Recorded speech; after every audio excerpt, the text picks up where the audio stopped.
Good morning. Want to call into session the Sacramento County Board of Supervisors meeting for September 6th, 2017, and today's focus will be primarily on budget. We do have a couple other items that are related on the agenda. And one it is and one that's kind of separate. We'll get to those in a moment, but I want to again thank all those who have joined with us. I know we'll have additional folks as we get into the hearing later this morning. I trust we'll have some other speakers, and we have a number of you who signed up, so again, thank you for being here. We'll have some presentations, and so we won't be getting to the speakers immediately, but we will certainly before the session closes sometime today. So with that, Flo, I'd ask you please to make some announcements, call the roll to establish a quorum, and we'll get started here. Okay, good morning. Supervisor Cerna. Here. Kennedy. Here. Peters. Frost. Here. Natoli. Here. And you have a quorum. Great. This meeting of the Sacramento County Board of Supervisors is cablecast live on Metro Cable 14, the Local Government Affairs channel on the Comcast Consolidated Communications, and AT&T Uverse cable systems. The meeting is closed captioned and is webcast at www.sacmetrocable.tv. Today's meeting will be repeated Friday, September 8th at 6 p.m. on Channel 14. A DVD copy is available for checkout from any local library branch. Members of the audience wishing to address the board may fill out a speaker slip and hand it to staff. When the chair calls your name, please come to the podium. Also, please silence your electronic devices. Great. Thanks for making those announcements. And once again, if you do wish to address the board this morning on any item that's on the agenda or not on the agenda, I would ask that you please fill out a speaker request form so we can call upon you when those items come forward. So with that, Mr. Ferguson, would you lead us in the Pledge of Allegiance this morning, please? I pledge allegiance to the flag of the United States of America and to the republic for which it stands, one nation, under God, indivisible, with liberty and justice for all.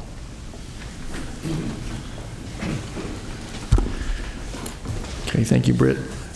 Again, welcome to all who have joined us. I know we have a full agenda planned here, and want to in just a moment turn it over to Nav Gill, our county executive, to begin the presentation. We do have a sub-agenda, and I don't know if you may want to run through that as well to Nav when you get started, but the compilation of today's information is a follow-on to our June budget hearings. And at the time we had the approved budget, and obviously we're now moving towards budget adoption and truing up a number of the funds, and obviously addressing a number of requests and items that were carried over from June. So with that then, unless there's any questions by my colleagues, we'll turn over to Mr. Gale for Mr. Ferguson for some opening comments and talk about the sub-agenda and kind of what the plans are for the order of presentations this morning now. Thank you, Mr. Chair, members of the board. The first item we're going to ask you is item number 2 on your agenda, which is adopt the IHSS budget. And once you do that, and Rick's promised me that he's going to break his record, it's going to be less than a minute. Second item then is our county budget. And what we're going to do is have county exec budget recommendation on what we have for you in front of you for September.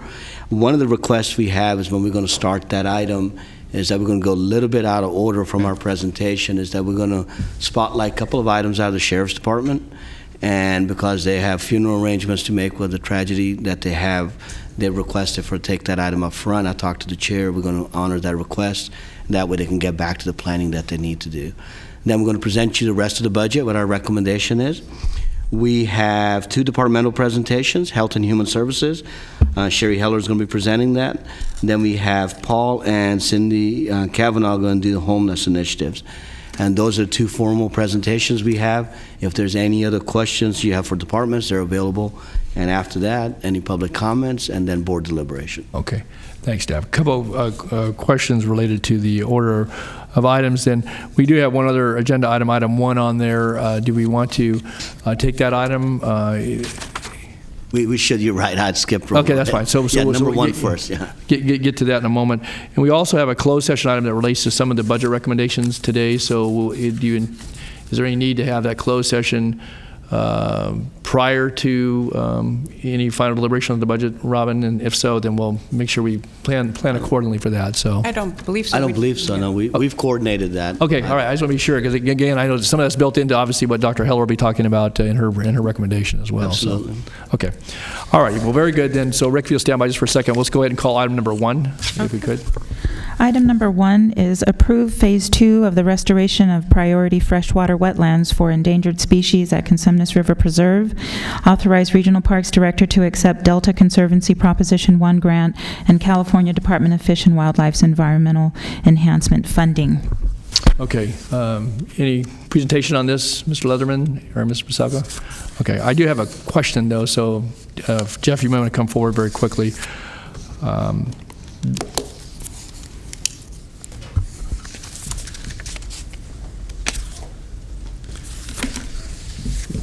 This is a project, obviously, the board's been made aware of, and it was been budgeted for. It's a grant proposal. The question I have as it relates to the restoration of the wetlands is it's talked about in the staff report that their Fish and Wildlife Service has no current plans for introducing endangered or threatened species, but that there might be a suggestion that could be a possibility in the future. My question is, particularly when we have farming both upstream and downstream of the area, and if you introduce species, oftentimes there are concerns by adjacent landowners and farmers that with incidental takes potentially and irrigation activities for those that are farming and ranching near the preserve.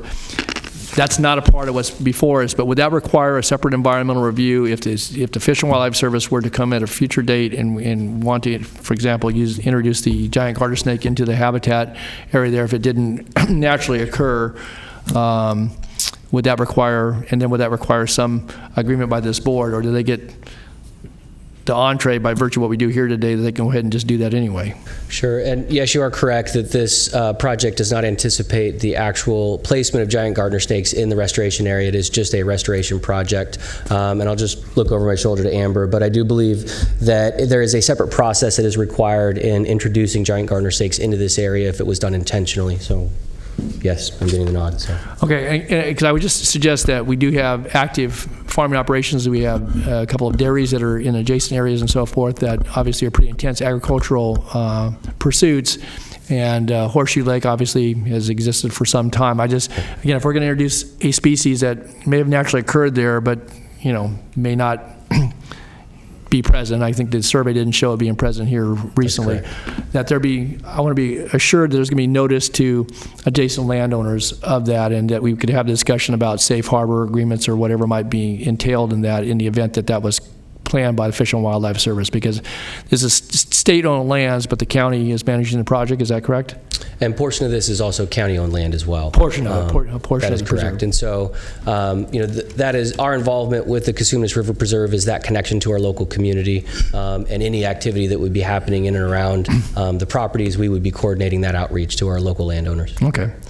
All right. Very good. Thanks, Jeff. Okay. Did everybody sign up on item 1? Does anyone here wish to address item number 1 on the consent calendar? All right. Seeing none, then thank you, Jeff. Thanks, Amber. I would move the item. Second. Moved and seconded. Please vote. Unanimous vote. Okay. Item number 2. You want to call that? Okay, so your next item is the In-Home Supportive Services Public Authority. That's what you're acting as, and this is to adopt their fiscal year 2017-18 final budget. All right, Mr. Simonson, you already set the record, so I don't know how you get any shorter than I think you did what you did the last time in June, but nonetheless, Rick, good morning. See what I can do. Yeah. Good morning. My name is Rick Simonson from the IHSS Public Authority. The budget before you of $1,776,000 is really unchanged from the budget that was adopted in June, so I simply ask that you approve that. 12 seconds. Okay. All right, Rick, thank you. We'll stand by. We do have a speaker on this, so any questions by board members? All right, if not, we'll hold on the time. So I have, is it Braden Morris or Maury? Yeah. Okay, did you want to come forward on this, Braden? We can, okay.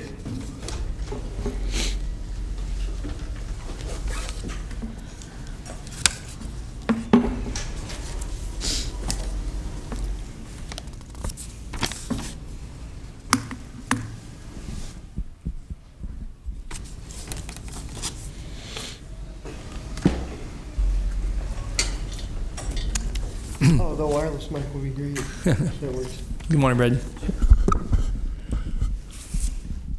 Hello, sorry, I was a little bit confused when I came in. The IHSS is number 2, but then also the budget, and I wasn't expecting to speak so soon. Anyways, I am a recipient of IHSS benefits. My wife is my IHSS caretaker. My wife quit her career to be my caretaker, which I'm really grateful for, and a lot of people are lucky to have people taking care of them. The problem is $10.80 an hour is what IHSS workers are getting paid. And so that's not nearly enough, obviously, in my opinion.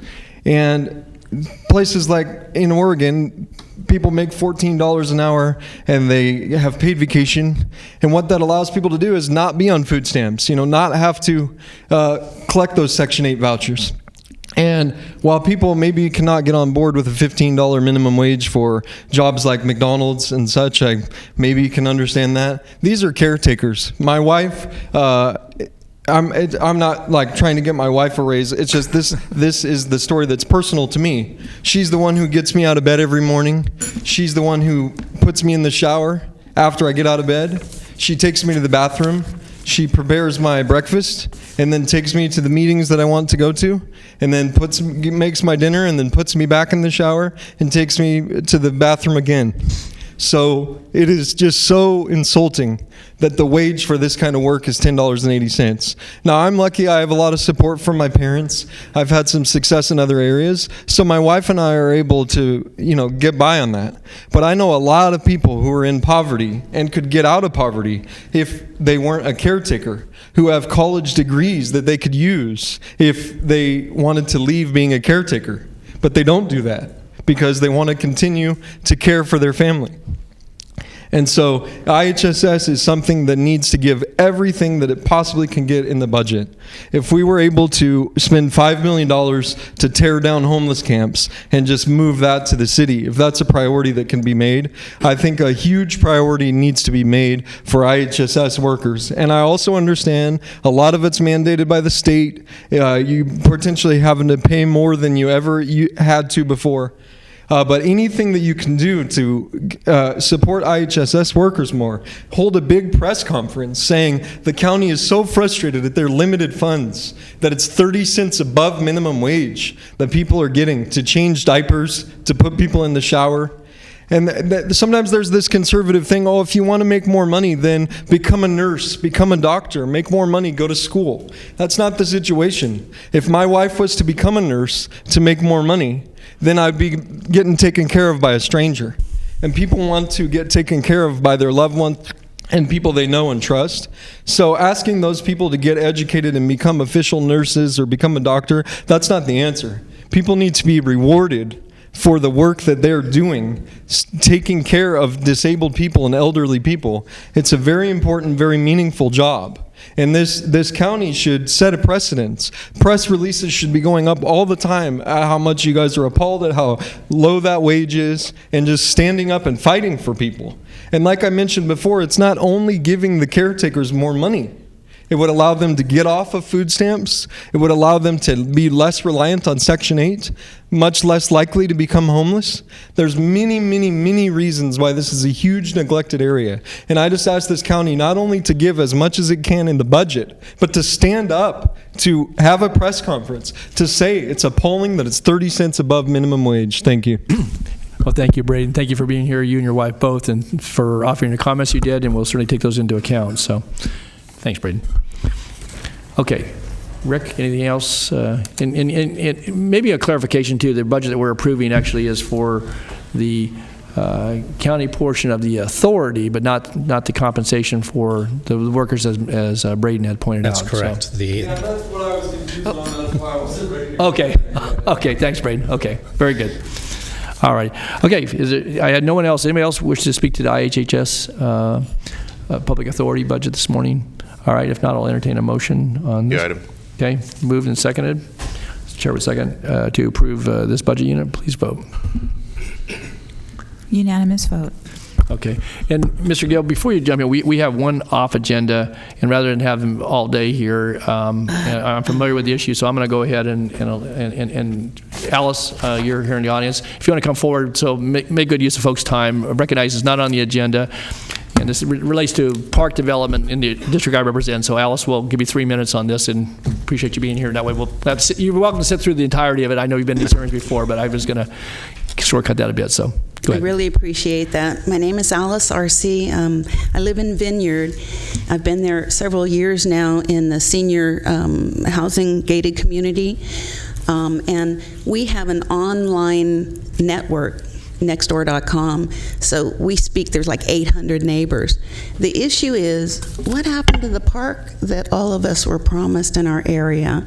And why is it taking like 5 years? They're building hundreds of homes. They're not having any trouble getting that done. They've even graded before the rain came, and yet we're being told that we're not sure that they can grade the area even before the end of this year.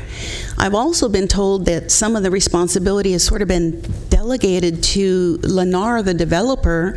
I don't know if it was to contract on the environmental impact report, or if it had to do with, going out to bid on the grading. Whatever it is, they're not doing their job. And since really ultimately it is you who oversee it, here we are.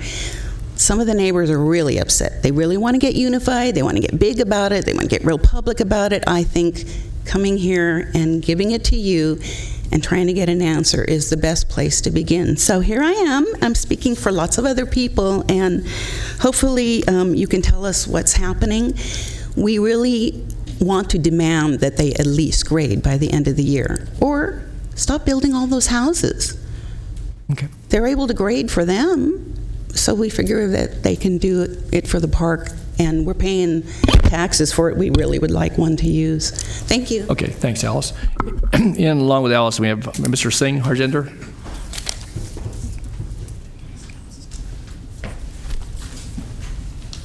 Good morning. Good morning. I'm here to talk about the same issue that Alice talked about. I live in the same community. She lives in Destination. I live in the houses, regular homes. I purchased my home back in 2012, and at the same time, we were promised that there's going to be a park shortly, built very soon, and also a school right next to it.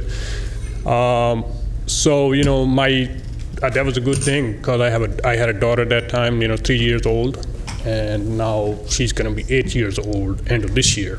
And my son was not even born at that time, and now he's going to be 5 years old, So it's been a long time, and we are really frustrated, with the development that's going on. And, in the beginning, we were, very happy when, next year around 2013, the local park district, they contacted the homeowners, and we had a meeting to discuss the park plan and stuff.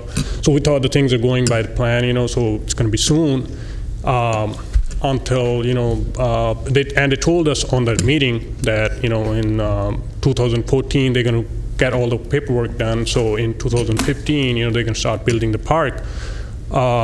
So 2014 came and went, and then 2015 came and went, and 2016 came and went. Now 2017 is almost over, and now I've been in contact with them. I also went to Lennar, very frustrated.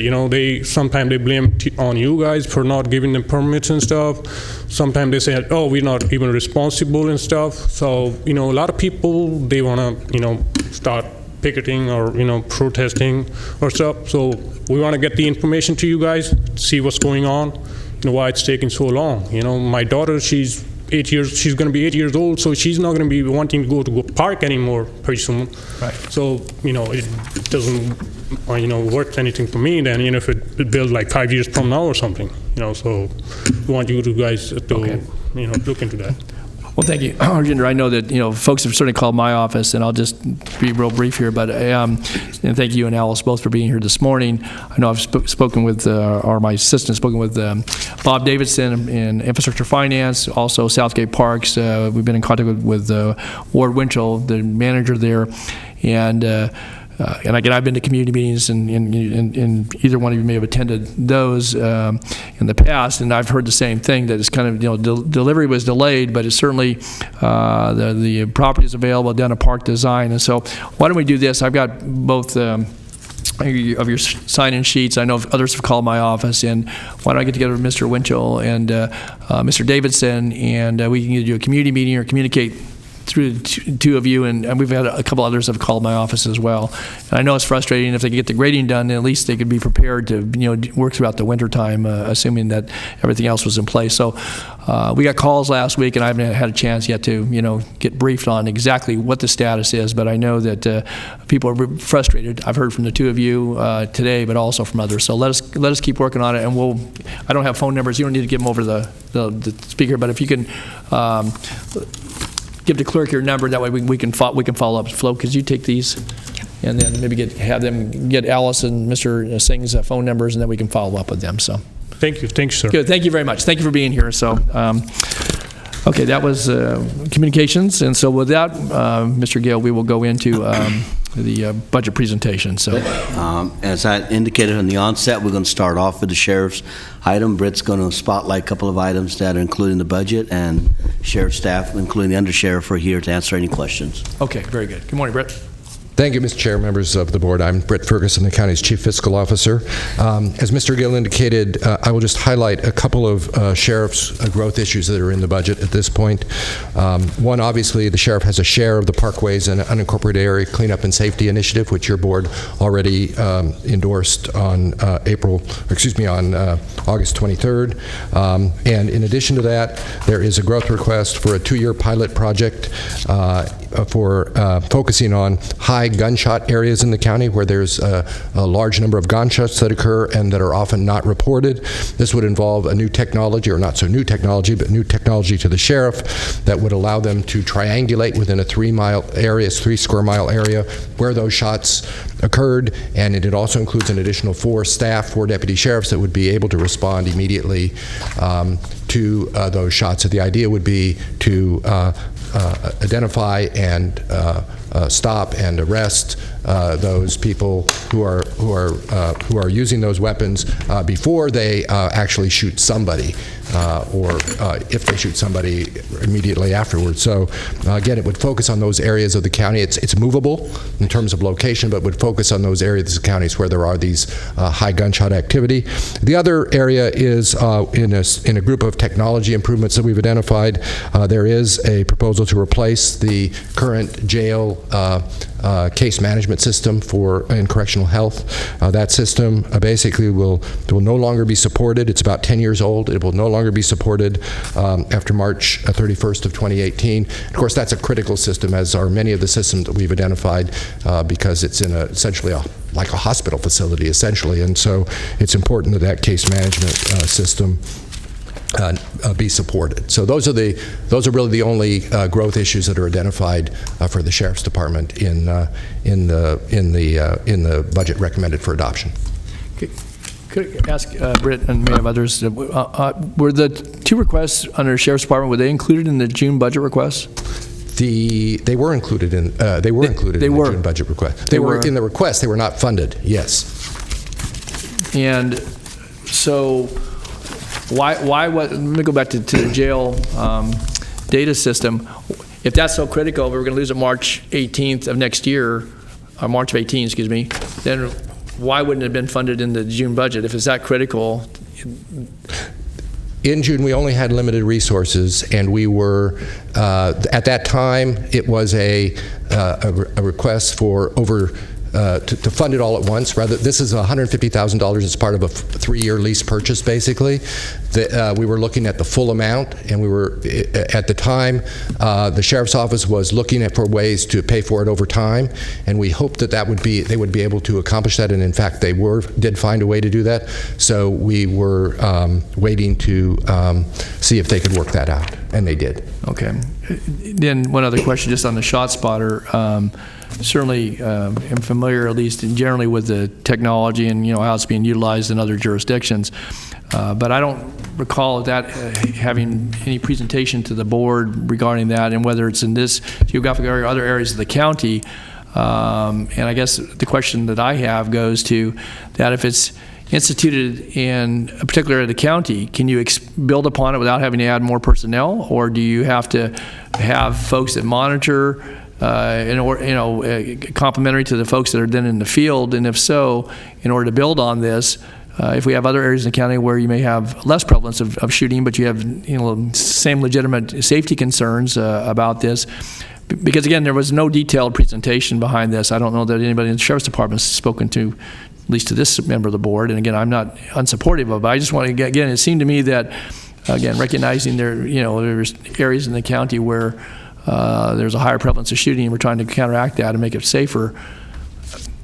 I guess I didn't see it in the June schedule either, or certainly wasn't highlighted. So I guess it was not funded, so it was not highlighted, but it was a request. Supervisor Natoli, in the June budget, that was one of the, if you will, under the unfunded. The carryovers. Yeah, we did mention that if we had additional funds come available, that was an area that we're going to be looking at based on some of the crime and some of the stuff that we're starting to see in the unincorporated. So that was a presentation. When the sheriff brought this issue up, we've been in dialogue for a couple of months, particularly in District 1. There's issues we've had in District 2, and I know District 3's had some issues. So that's the thought process behind it, is to pilot it for 2 years, see if this is effective, which we hope it will be, and then we'll look at expanding and changing the technology. And I think Eric's here, that if you need more detailed answers on how it works, he can answer that. Yeah, I guess it was just to expand. And I know Supervisor Stern is punched up as well. And obviously, it's an area that he's, most familiar. Supervisor Kennedy is punched up as well. But I guess I'm curious. So you can build upon it fairly easily, or does it require additional staffing? It is movable. But there are certain staff that are required to support it, and I think Under Sheriff Manis and Chief Brelji can address that issue. Okay. And then I'll go to Supervisor Stern and Kennedy. Again, maybe you could just touch on that as to you're gonna build a foundational system here that then can be moved or expanded. Again, I'll just say nobody's briefed me on this, and maybe everybody else has been briefed on this, but I'm familiar with the technology and how it works, but. It can be.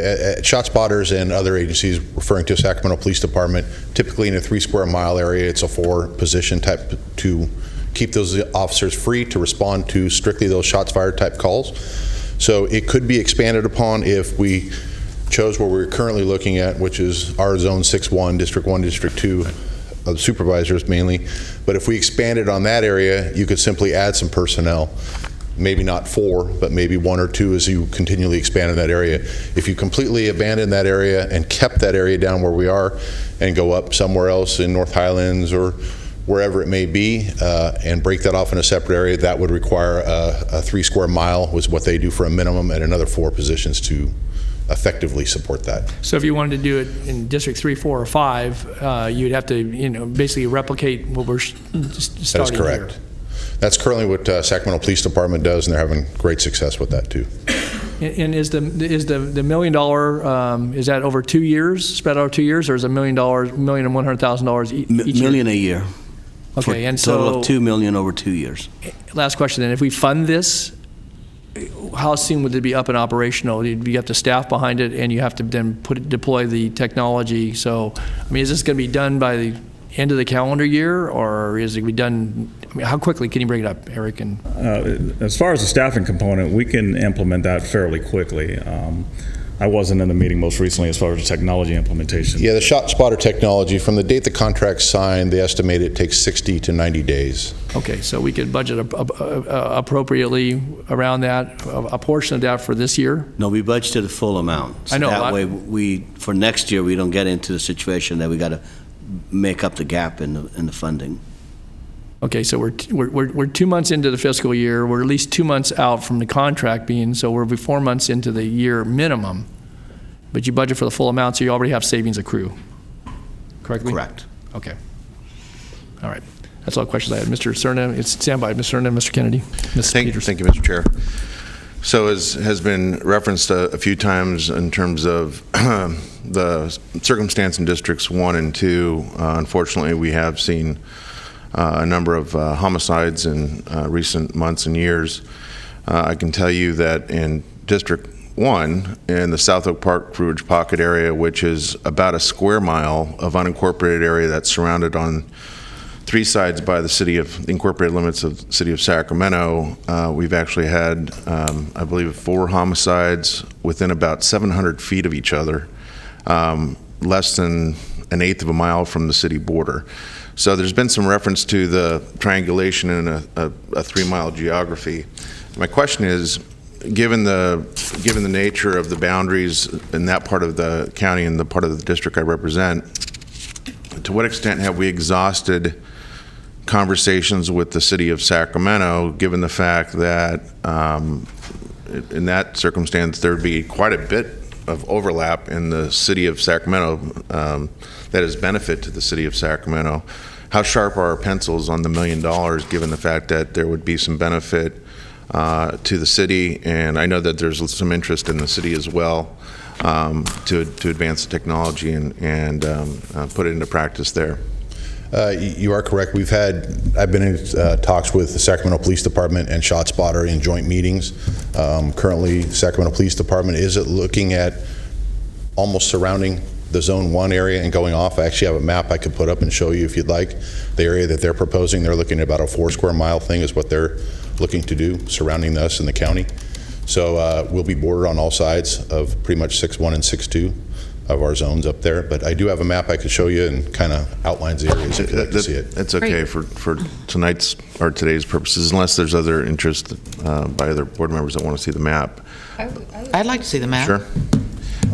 While you're doing that, though, I guess, I mean, from what I have been briefed somewhat on the technology, and my understanding is that the principal cost involved sounds like it's the personnel, the staffing that has to come along with it. So I guess the question for me is, and maybe it was asked a different way by the chair just a minute ago, but if it's movable and there's, as you can see from the map, the red being the parts of District 1 to the north and District 2 to the south of Fruit Ridge there, that would be affected, and also where you'd have some overlap with the city. If the principal cost is the staffing, is there some economy of scale to it at some point where we don't have to necessarily incur such a great cost with the initial application? And for instance, can the city of Sacramento have their police officers share in the monitoring and somehow keep the cost minimal for the county? We did explore those options and talked about it, but Sacramento Police Department as well as the Sheriff's Department didn't feel the resources would be appropriate, because we could be spending that entire evening up in the city and then having our people away from where we actually need to be in the county, and vice versa. The city could be into our county area and not responding to something that they have a team dedicated to respond to in the city. Is this map showing the overlap with parts of the city from what we would deploy or from what they would deploy? So the blue is what SPD is pretty much committed to, and the green is their expansion area, which they are going to go for, and I think that green and blue combined is about 4.2 miles, I believe. So that is what they are asking for, and you can see that borders us very well in the pockets there, and it's their areas up in that particular geographical location that are some of their problem areas also. What we don't see is the purple, meaning if you look at the overlap of the blue and the red in both districts 1 and 2, that's what's kind of interest to me, is understanding if this, let's say we weren't going to do ShotSpotter at all and the city was going to do it on their own, would based on the fact that you can't customize the geography around odd political boundaries like this, I assume we're getting some benefit too when they deploy it. That is absolutely correct. So it gives a much more better triangulation, and we would get, they don't guarantee it, but we would get some so-called hits in the blue areas of SPD, even though if we were the only people contracting, but they don't guarantee the accuracy or anything like that. But in the red area, if it was just us, they do guarantee that we would get those. But there is a direct benefit of those two teams working together. They are solely dedicated. We're proposing solely dedicating it too. So I see that team working very well together as far as collecting casings, analysis of casings, that type of thing. We both utilize what we call NIBINs, which is a ballistic type thing. SPD does as long as us. So I think we're talking about trying to merge that portion of the intelligence together also. So, and the initial deployment for us would be 3 deputies to monitor the technology? It's 4 deputies. 4. And would Sac City have the same? That is correct. And that's a seven-day week coverage. Okay, thank you. Okay, Supervisor Kennedy. Thank you, Mr. Chair. Less questions, more comments. I was briefed by the sheriff back in June, as well as I believe the undersheriff was in that meeting, and I've been briefed by the county executive's office on this. I've also had the opportunity to meet with with city staff and have been, and as well as the council member who represents a large portion of that area. And first, I have to admit, when I looked at the price tag, I had a little sticker shock. But the more that I've looked into this and the more that I've had the opportunity to talk to the City of Sacramento where it's been in place, the more I've seen the data that shows, it's taking guns off the street, illegal guns off the street. It really is showing some great potential, even with the small area that they've been deployed in. They've also committed to having the chief of police, reach out and work with the sheriff and the sheriff's department to see where we can take advantage of economies of scale and efficiencies and how we can make sure that we're doing this in a way that makes the most sense. So I'm confident that a pilot program is well worth it. We need help down here. I know Supervisor Peters, you've seen a lot of this similar thing. And I just think it's an opportunity for us to take advantage of the fact, this map, thank you for showing it. I said I didn't want to see it, but it's actually quite helpful, to take advantage of the fact that we've got this large area that will be completely covered by this technology. So thank you, gentlemen, for bringing it forward. Good. All right, Supervisor Peters. Thank you. Thank you for that comment, Patrick. You're emphasizing District 1 and 2, but 3, while not to the extent of the others, has a lot of problem with this in North Highlands or north of the freeway area, which I first became aware of at community meetings and talking to people who said they lay in bed at night hearing bullets whistle over their fence, instead of crickets, right? And so they're very worried about the stray gunfire, and they certainly have their share of murders. So at that time, I talked to POP staff, and they talked about this program. So I'm definitely in favor of a pilot program on this, and that it be able to move around as described. I think it's a great way to take guns off the street and, maybe encourage some different kind of behavior. So I'm in favor of it. Thank you. Thank you. All right, any other questions of sheriff's representatives on any of the budget items? Okay. Thanks, Chief. Thanks, Undersheriff. Thank you very much for being here.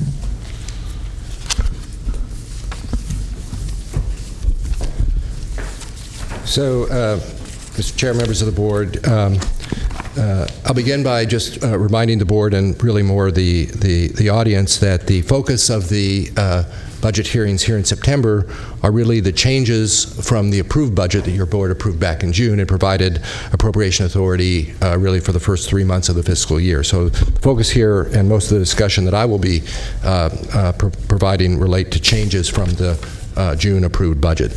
So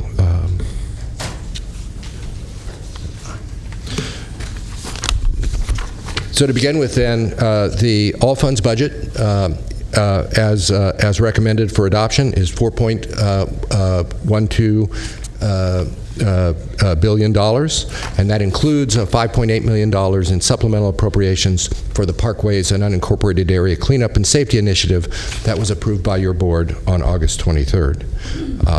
That total amount is a $98.2 million or 2.4% increase from the approved budget. And that's the net result of increases and decreases in a number of funds, mainly a $70.5 million increase in special revenue, enterprise, and internal service fund appropriations, and that includes over $35 million related to the rebudgeting of capital and other project costs based on changes in project timing or costs, which we often refer to as encumbrance adjustments. The funds with the greatest increases include the Transportation Fund, about $17.8 million, Airport System, about $13.8 million, Water Resources, about $10.4 million, and Capital Projects, about $9.5 million. Again, that's almost all mostly capital project related. General fund, $27.7 million, or 1.1% increase in general fund appropriations. Total general fund budget, $2.46 million, and again, that includes $3.5 million in supplemental appropriations for the Parkways and Unincorporated Area Cleanup and Safety Initiative. Talking about general fund resources, general fund revenue, an increase of $32.9 million, and that's really comprised of these things. A $6.5 million increase in fund balance carry forward, which brings the total fund balance available to about $46.5 million. And just for point of reference, that's about $1 million less than the 2016-17 actual ending balance. So that's the actual unaudited ending balance from 16-17. $500,000 from the release of TETR reserves. There's less set aside for the TETR plan. An additional $4.8 million in discretionary revenue, and that's due to a number of factors, net factors including the receipt of $2.9 million in revenue from the sale of 17 acres of land at the former Mather Air Force Base, and that's on our on the PowerPoint here to talk about in more detail later. An additional $2.57 million in secured and VLF in lieu property tax. That's based on the July assessed roll, which with that, the total increase in secured and VLF property tax, which is our main source of discretionary revenue, is a 6.6% increase from 16-17 actual. An $877,000 increase in utility user tax revenue. An $800,000 increase in SWA reimbursements, and that's pretty much a one-time allocation. It's scheduled to be approved by the SWA board, and that reflects somewhat higher collections, but also significantly delays in the implementation of certain projects that had been approved by the SWA board in 16-17, but ended up not getting going forward at the anticipated schedule. And then that's partly offset by a $2.1 million reduction in supplemental property tax revenue, and that's due to changes in the apportionment factor based on a state audit, as well as a court case down in LA County that changed the way that supplemental property taxes were allocated. But even with that, our revenue estimate for 17-18 from supplemental property taxes is still about 12% higher than the 16-17 actual revenue from that source. And then a $21.1 million increase in federal, state, and other revenue, and that includes about $3.37 million in additional realignment revenue. And then other state revenue includes funding to cover the cost of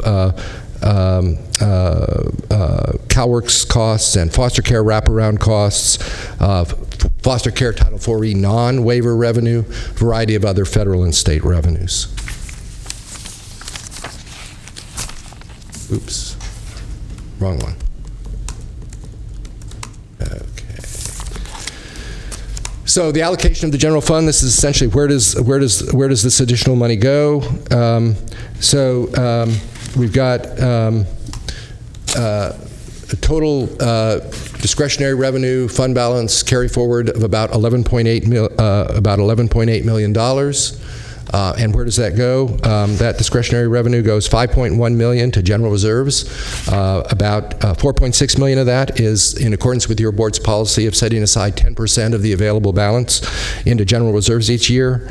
And another $453,000 is basically the fact that we canceled TETR reserves because we no longer need it, and your policy calls for placing any unneeded reserves that are canceled also into general reserves. With these adjustments, the general reserve level will stand at $13.6 million. We've set aside, proposed to set aside $3 million, add $3 million to the general fund contingency, bringing that to $4.96 million.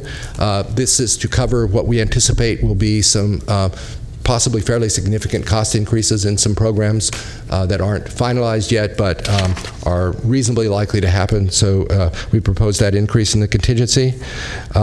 There's also a $4.6 million reduction in the base net county cost, and that's due primarily to the receipt of additional revenue, realignment revenue, certain other revenue, as well as a reduction in the foster care and general assistance caseloads that we've revised our caseload estimate since we did the June budget. And then there's a $300,000 decrease in discretionary reimbursements. That's teeter reimbursements. Britt, could you give, what are the specifics behind the reduced caseloads in? Or is Dr. Heller going to cover those? What are the specifics behind? So what's the change from June to? I think Mr. Lake can address that. Yeah, Supervisor Nutoli, we took a look at the trends that we've been seeing in our foster care caseloads in the past 6 to 12 months, and we determined that we're assuming those trends are going to continue, and so they're lower than what we had budgeted in June. So our Title IV waiver efforts are paying off. A number of the other efforts we've been making for continuum of care reform to get kids out of the system have been effective. So our caseloads are going down a little faster than we'd anticipated. Okay, so but do you have numbers you could put to those? So is it going from 2,400 to 2,200, or is it from 3,000 to 2,500? What is the? We can provide that to you. We'll get that. Okay, all right, thanks. So when all that is taken into account, that leaves $8.6 million in discretionary resources available to fund net county cost growth.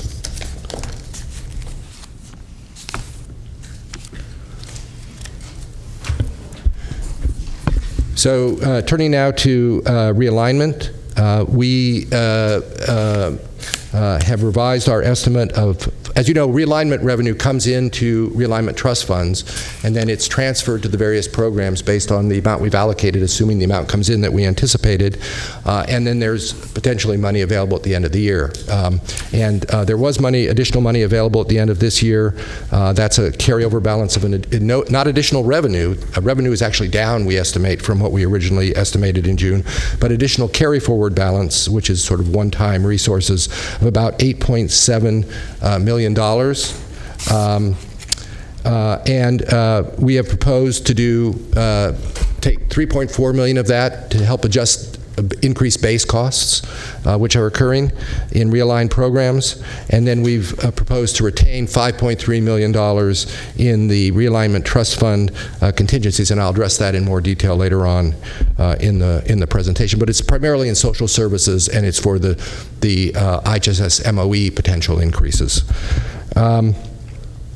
Then other state and federal revenue, an increase of $17.7 million. $14.2 million of that will deal with base cost increases, and then $3.5 million is used to fund program growth. An example of that is we got Health and Human Services got a grant for additional tobacco education activities. That was about $1.4 million, and there was some other funding for that. So that's that $3.5 million.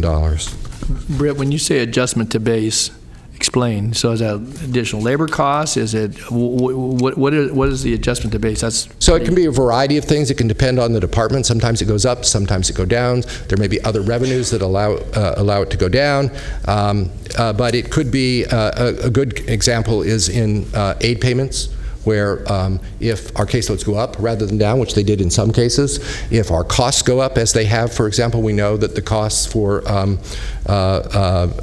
continuum of care reform, there's going to be rate increases, so those would be adjustments to base. It would be encumbrance carry forwards, where contracts we thought were going to be spent in 1 year but weren't, and we have to recarry that forward. Those would be adjustments to base. Okay, thanks.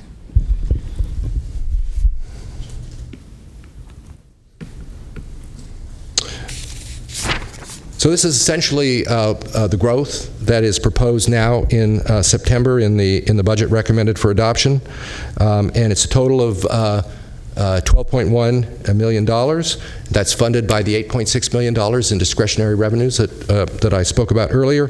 It's funded by the $3.3 million in state federal revenue in health and social services programs, and then there's other revenue, minor amounts of other revenue, about $200,000, which gets us to the $12.1 million.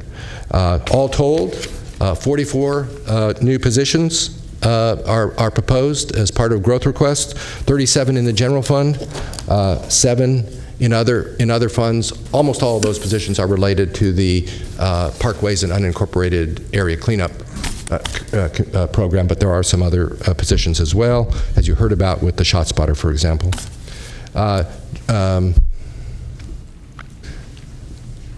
General fund growth, you can see the total cost of the programs being recommended are $14.8 million, but because of reimbursements and funding some through salary savings and other factors, the actual appropriation increase is the $12 million that I spoke about, and again, $8.5 million in net county cost.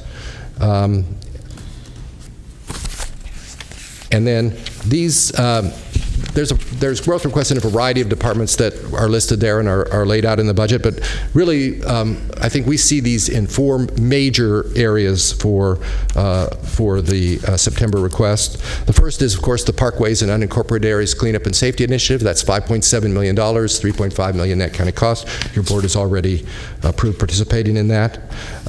The other, we've grouped together about $3.6 million in issues related to foster care, continuum of care reform, children's receiving home issues. That's $2.1 million net county cost. This is to address some critical issues that are occurring out at the children's receiving home, as well as obligations we have to deal with foster care, continuum of care reform, and Dr. Heller will be addressing this in more detail in her presentation. The other is the high gunshot area ShotSpotter program that you've already discussed with the sheriff. And then finally, some critical technology needs, one of which we've already discussed, the correctional health case management system. But we've got about $1.7 million, $1.1 million net county cost, really in a number of systems that really are sort of too important to fail, I guess, to borrow a term. We've got the correctional health issue. We've got issues with the assessor. They have a critical portion of their system that links the assessment system to the property tax billing system that is basically reaching the end of its useful life. And so funding for that is provided there. There's upgrades to the system that is used by Child Protective Services that basically is also no longer going to be supported, and basically the State Department of Social Services has told us we need to put in place this new system. And so that's the other sort of grouping, large grouping of recommendations. Oops. I mentioned realignment contingency. So we have proposed to retain $5.3 million in the realignment trust funds, and these are estimates. Of course, we don't know exactly how much we're going to get, but based on what we now estimate, we have carrying over and what we anticipate getting, $5.3 million, $132,000 in protective services. That's sort of left over after we funded some of the critical issues in continuum of care costs, cost increases. But we're saving that. It's one-time revenue because it's basically carryover, and we know there will be significant future continuum of care costs. And again, Dr. Heller may be, I'm sure, talking about that. So that's another reason why we think anything we can save and help fund those costs will be beneficial. Public health, we have $745,000 left over. Again, one-time revenue, carryover of fund balance.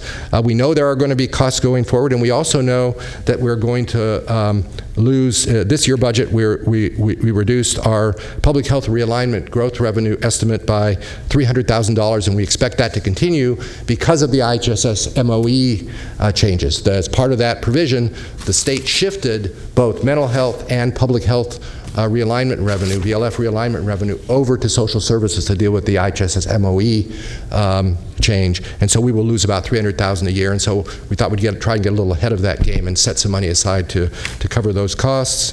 And then finally, the largest amount, $4.4 million in social services. Again, this is set aside to help cover the costs of the IHSS MOE shift. We don't know yet what the full impact of that will be. There are some estimates out now from CSAC. We're more confident in the cost estimates for us, which is about $12 million in 17-18 above what our costs were in 16-17. But they also have some offsetting revenue increases. We're less confident in those numbers, so we're still working on that issue. But in any case, $4.4 million will not be enough to cover the full cost this year, next year, and succeeding years. As you know, the costs ramp up. Maybe enough to cover our costs this year, and maybe even part of next year. We don't know yet, but anything we can do to help cushion that cost as we go forward will obviously benefit the general fund overall.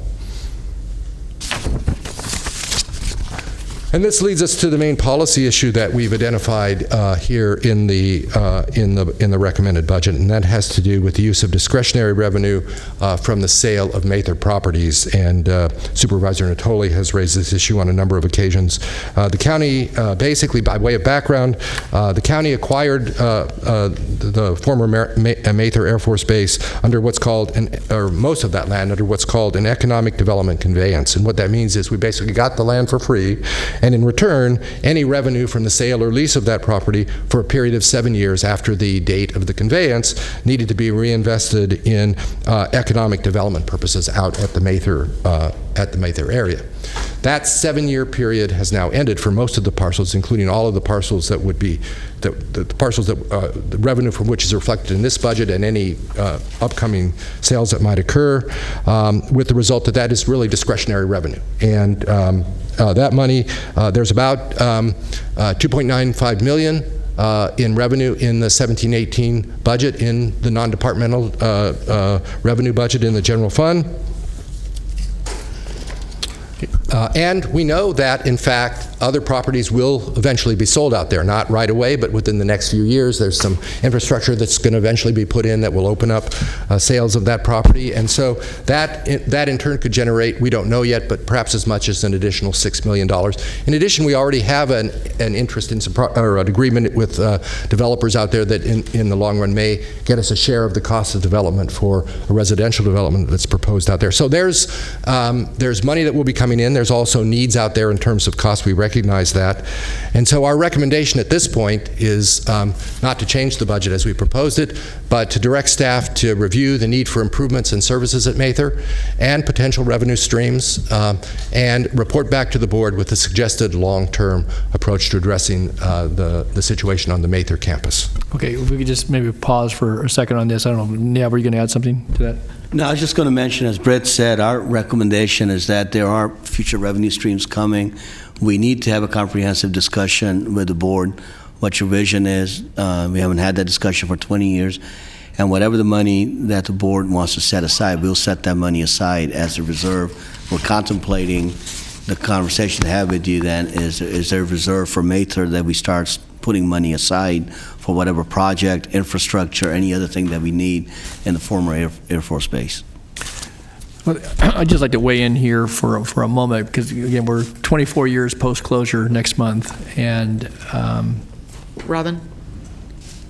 And I would just like to maintain the pause for just a moment, and that is that as staff's recommendation stands, the money allocations is a policy decision for the board.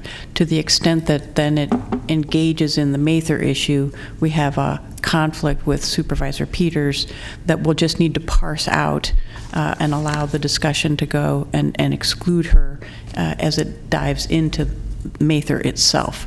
So as the board makes the policy decision about the use of those funds in general fund areas versus in Mather specifically, we can, if we keep that separate, then we can, for the sake of efficiency and participation, have the full board engaged in that conversation until you parse out Mather itself. Okay, well, we're kind of at that point. Didn't get that. What do we? Yeah. How about now? Yeah. How about now? Because I'm. Well, I mean, yeah, right. If you're proposing, as directed, if it's folded into the general fund, the board has full discretion, unconflicted discretion to allocate those funds. If the board is requesting, or if a member is requesting half or a third or all or some portion of it be returned into Mather specifically, then the Mather discussion needs to exclude Supervisor Peters. And that's what I want to talk about, because that was the policy direction years ago. We revisited it as appropriate, but so if you stay at the high level, now is a good time to go, and then at another time when there's specific budget direction. Well, I haven't heard yet. I mean, I think you can participate until the board says we want it to go into Mather, or identifies, you know, for the high policy discussion. I don't understand what you're talking about, so I'm leaving. Okay. Okay. And we won't be long because we're in the presentation, but the point that I raised in last year's budget was regarding the sale of a property to the Bell Brothers, which was $243,000 that got built into the general fund. And I raised the issue last October regarding that issue, and here we are. And I've already expressed this to the county executive, to Mr. Ferguson, that I wanted to have this discussion because I think it's imperative that this board, as it's currently constituted, to have a full discussion. And I appreciate the fact that we would come back, but in the meantime, it got plugged into the budget, which is, I guess, not irreversible, but it does have impacts because it's been appropriated to the point that Ms. Dravon has made a moment ago in various funds. And 2 or 3 years ago, it asked for an assessment. I guess it was done somewhere through General Services of the Mather campus property, but also some adjacent facilities there. And we know we have a proposal to build upon the Veterans Village project, which was a partnership between this county and certainly the city of Rancho Cordova, and has provided some both permanent supportive housing for veterans, but also has the opportunity for some additional transitional housing, as I understand it, capital side of it. And I guess what I wanted to do before today, and I said this to you in a briefing a couple of weeks ago, was to have this discussion as a preface before it got built in. And so now you've explained to me as recently as this morning that we can come back with a workshop, and I'm not looking to revenues from sale of undeveloped land on Mather South. That's a whole other issue unto itself that will come before this board properly when those transactions occur. We know that this potential sale to the Veterans Administration for this site, those have been in the works for at least 3 or 4 years. And it's on the front portion of the campus. It's in an area that this county has invested heavily in. And again, I see Mr. Leonard here in the audience, and he was some of the early days when we were doing building upon the then very recent closure. As I said, we're 24 years post-closure, and there's still a lot of work to be done. And part of that, when we have these one-time revenues, whether they be fully discretionary or not, and that's why this is probably the biggest sale that in recent times, certainly since the beginning of the recession anyway. And I think there are some needs that need to be assessed. Also, other items may be considered. But the backdrop of the budget, though, I think makes it a bit of a more difficult conversation.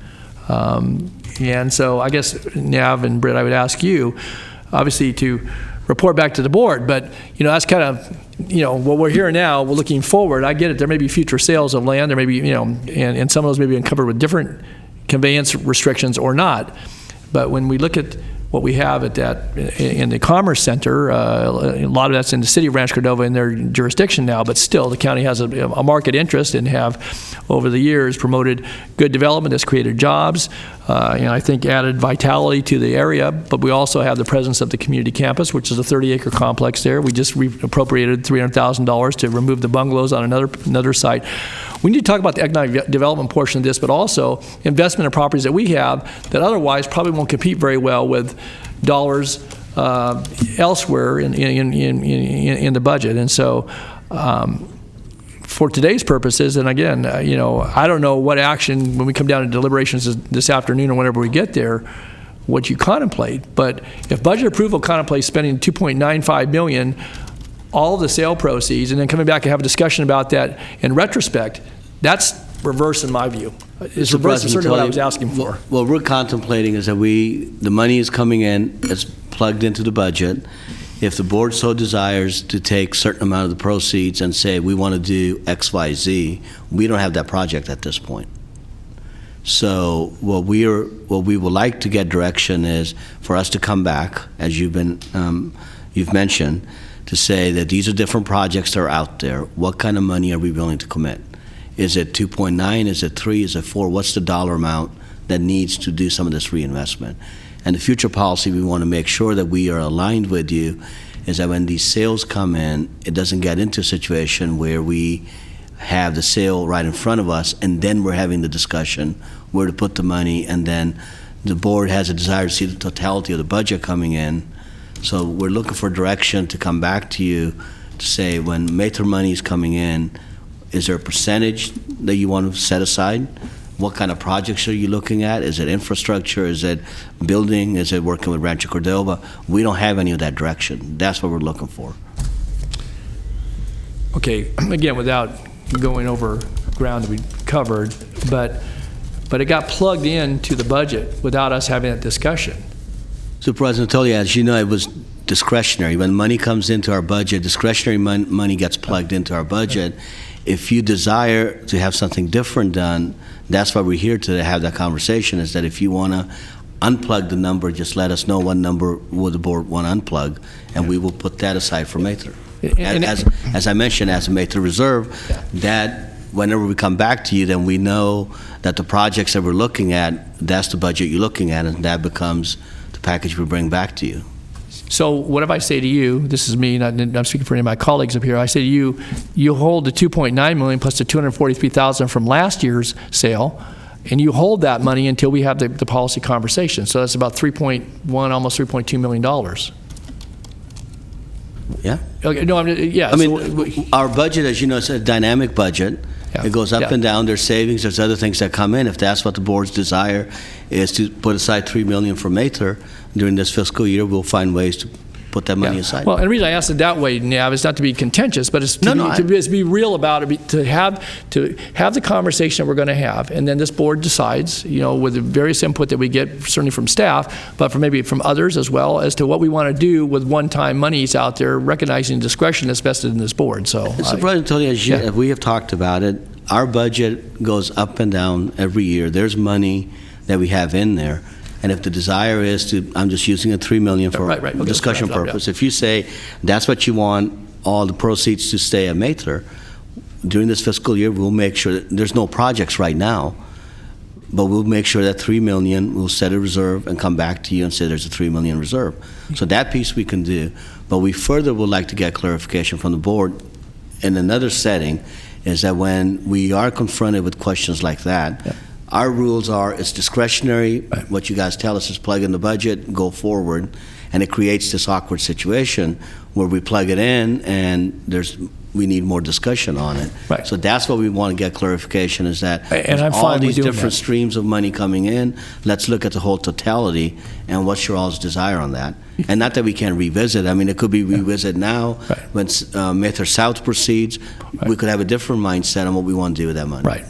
No, and that's fine. Again, it's just a little awkward here today. And again, we're going to go down through this, and that's been a bit of my frustration. Again, I think that properly those things before. Obviously, we're nearly a quarter century into this thing, and there's a lot of good things that have happened out there. There's a lot of work that lies ahead, but the sales of land are one-time opportunities to either invest or to help us with other services that certainly folks at Mather, but others enjoy in this county via county services and programs. And so I want to have the conversation sooner rather than later. I mean, that was my desire last October, and it's not just my desire. Obviously, this board, I think, needs to have that opportunity to talk about it, and whether it's with regards to this particular sale and one that occurred last year or ones that lie ahead. I think having good policy direction, certainly for you and for your staff, is important.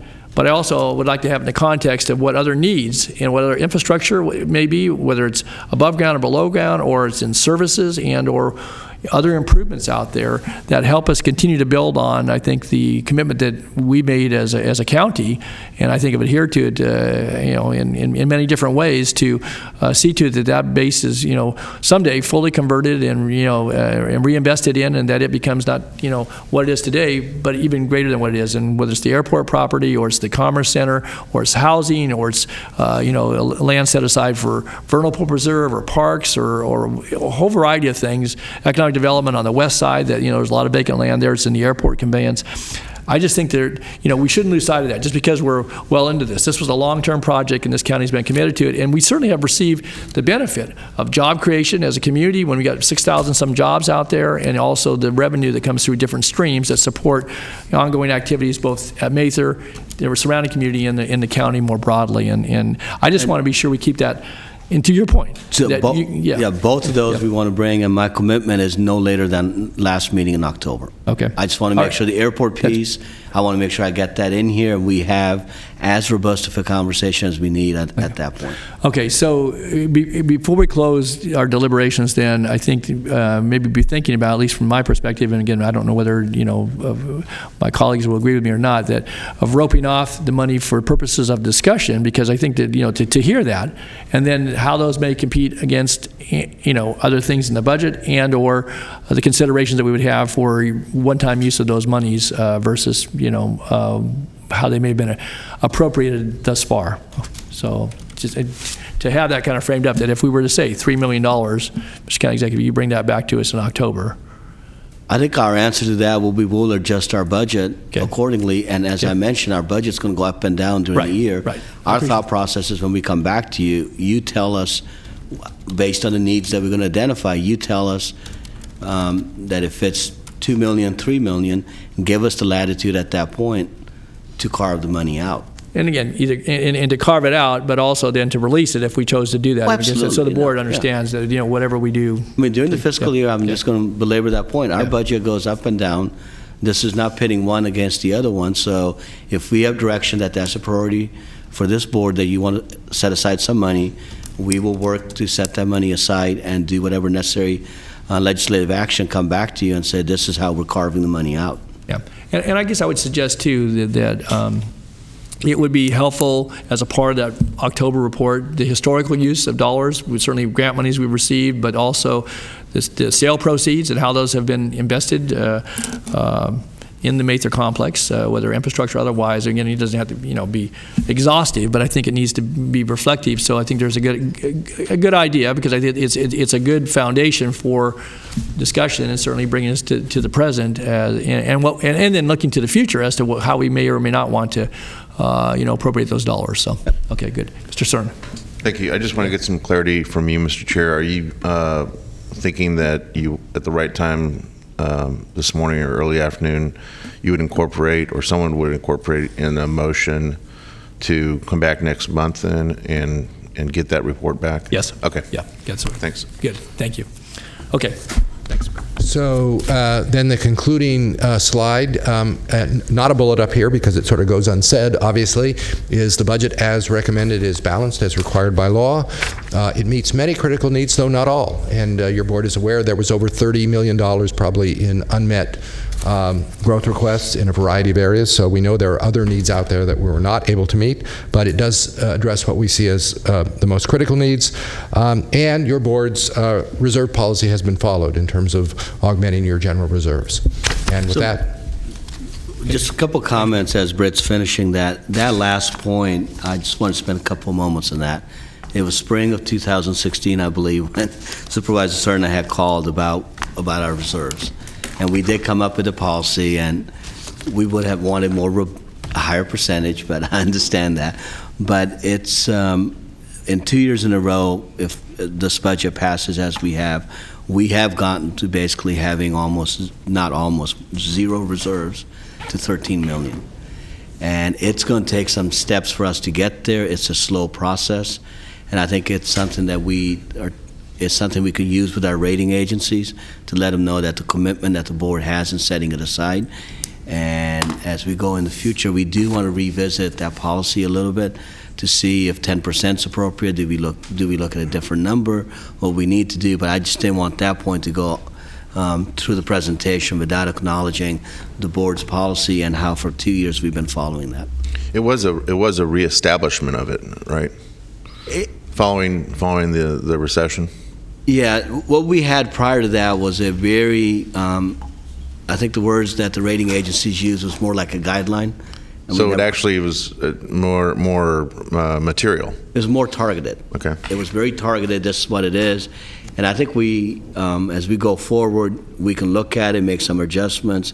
Where we want to be, it's something we need to keep discussing with you on what's the appropriate level of reserve. And just one soapbox I'll say is that there's a lot of items that, just like we got done talking about Mather and what we went through this summer, it makes our life a lot harder than other jurisdictions that have a savings account. For us to have that, we would have made the discussion more on the policy side, and I feel like as the executive that we end up having the fiscal versus policy, and the fiscal ends up trumping the policy sometimes. And I think that's the conversation we need to continue having as we set reserves aside, when it's appropriate to use them, when not. So I just wanted to acknowledge the board for giving us that direction. Thank you. Through the chair, if I may, since you brought it up, Mr. Gill, I appreciate the comment.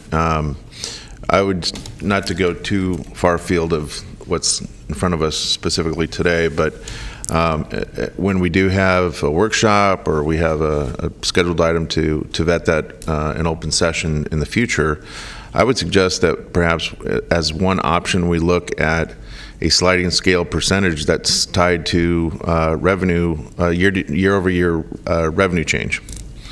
That way, I think we can maybe have a better governor on the whole process, as per your last comment there, with other competing demands that do pop up before June, after June, but before September. Yeah. Other questions about any of the budget items that were presented, Mr. Ferguson? Or anything else? That was it. If not, it's Sherry. Yeah, just before you, I have one question on attachment 2, Britt, if you could. It was the cancellation of the $3.49 million of the reserve for future pension obligation bond debt service to actually cover that debt. And so is that a placeholder year to year, or is that something that this year we had to expend it, and what do we do next year? Yeah, so that money was set aside originally. Originally, it was more than the amount that was in that reserve. Originally set aside to knowing that our debt service costs for pension obligation bonds were going to increase over time. In this last year, we did have an increase of about $4 million in general fund costs related to pension obligation bonds, and so we did cancel that. That was part of the June budget. At some point that money will run out, as it is on track to do, and so then any increases in pension obligation bond costs will just be paid out of ongoing increases in revenues. So one of the things on that pension obligation is, I believe we're 3 years out from hitting the peak, and then it starts going down. So the money was set aside in 2000, I want to say 5 or 6, when we had the VLF money come back, and it was we used a lot of it in 9 and 10 to just keep our operations going. So every year when it goes up, we try to use some of it to offset the increases, but not hit the general fund too much. But but now that basically we'll have utilized all of it in this budget year, and so any of the increases over the next 3 years will have to be absorbed through departmental and/or general fund.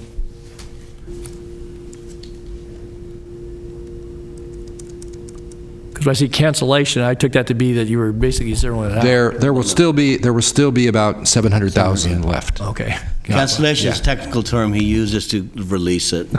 Okay, so there's a little bit. At some juncture, it might be, again, because that is an issue that certainly, from time to time, I think gets attention at different levels of government, and certainly just in society generally.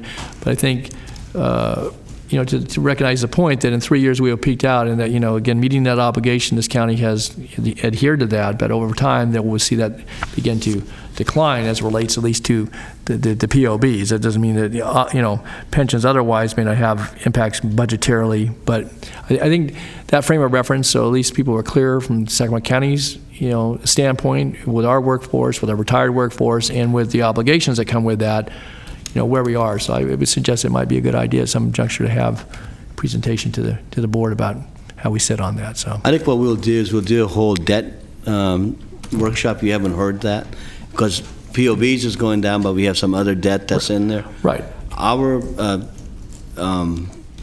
if you will, just the number out there's 2030, 2031 is when the county gets to a point that the debt burden starts easing off. Okay. Well, and the revenue neutrality payments will go away very shortly with some of the cities, in the next 5 years or so, so.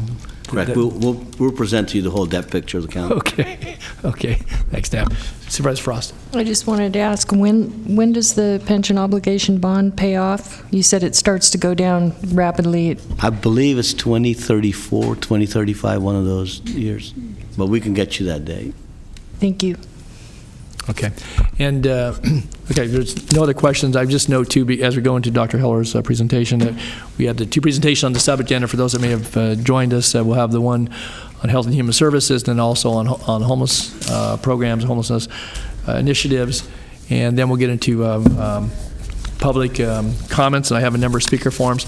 And I would just note, too, now that there are items that may not be included in either of those two. A couple in particular, think South County Services, maybe the Splash Program, certainly St. John's has representation here, and there's some other of our advisory bodies that raised issues. So question on that, then you'll be taking notes on those, so as we come back for either board questions, board deliberations as to, budgetary impacts or where funds might be available, should the board choose to do whatever we choose to do. So you'll kind of keep track of all those? Yes, we will. Okay, good, thanks. All right. Good morning, Sherry. Good morning, all. My name is Sherry Heller. I serve as Director of your Department of Health and Human Services. I'd like to begin my presentation by briefly summarizing the changes to the DHHS budget that you folks already approved in June for this year's budget. First, there were additions to the Child Protective Services budget to take into account new obligations under the law called Continuum of Care Reform. This is contracted positions as well as staff positions, and the two main thrusts that were approved there are, one, changes to the way we approve resource families, the new term that we used to say foster families and adoptive families, now it's combined to resource families. And second, the staffing up for child and family teams that are now required more frequently, earlier, and for many more children, including, I think it's important to note, 2 mental health counselors as part of those child and family teams. There was additional funding to support what is known as AVATAR. That's the IT infrastructure underlying behavioral health, mental health services. And the new funding was for the billing system that we use to claim federal money and otherwise bill for mental health services, and for operation of our electronic health record in behavioral health services. In primary care, we added 0.4 FTE. That looks so weird, but basically what we were doing is we took a 0.6, added 0.4, and now we have one whole person. And that's a good thing. But that person's happy about that, right? Yeah, absolutely. That's good. We really appreciate it. Put the arms and legs back on, yeah. Right, enormous help in scheduling. And that person, just so you know, is going to be providing counseling for high-risk pregnancies in the Rancho Cordova and Oak Park sites. We added public health nurses specifically for the purpose of monitoring the use of and prescribing of psychotropic meds for children in foster care. We took into account in June the winning of the Dental Transformation Initiative, which will build dental care capacity for children on Medi-Cal and improve the links between primary care and dental care for those children. And we'll be rolling that out with our partners with the Managed Care Dental Advisory Committee and the Every Smile Counts collaborators. And finally, some technology upgrades and support for behavioral health services.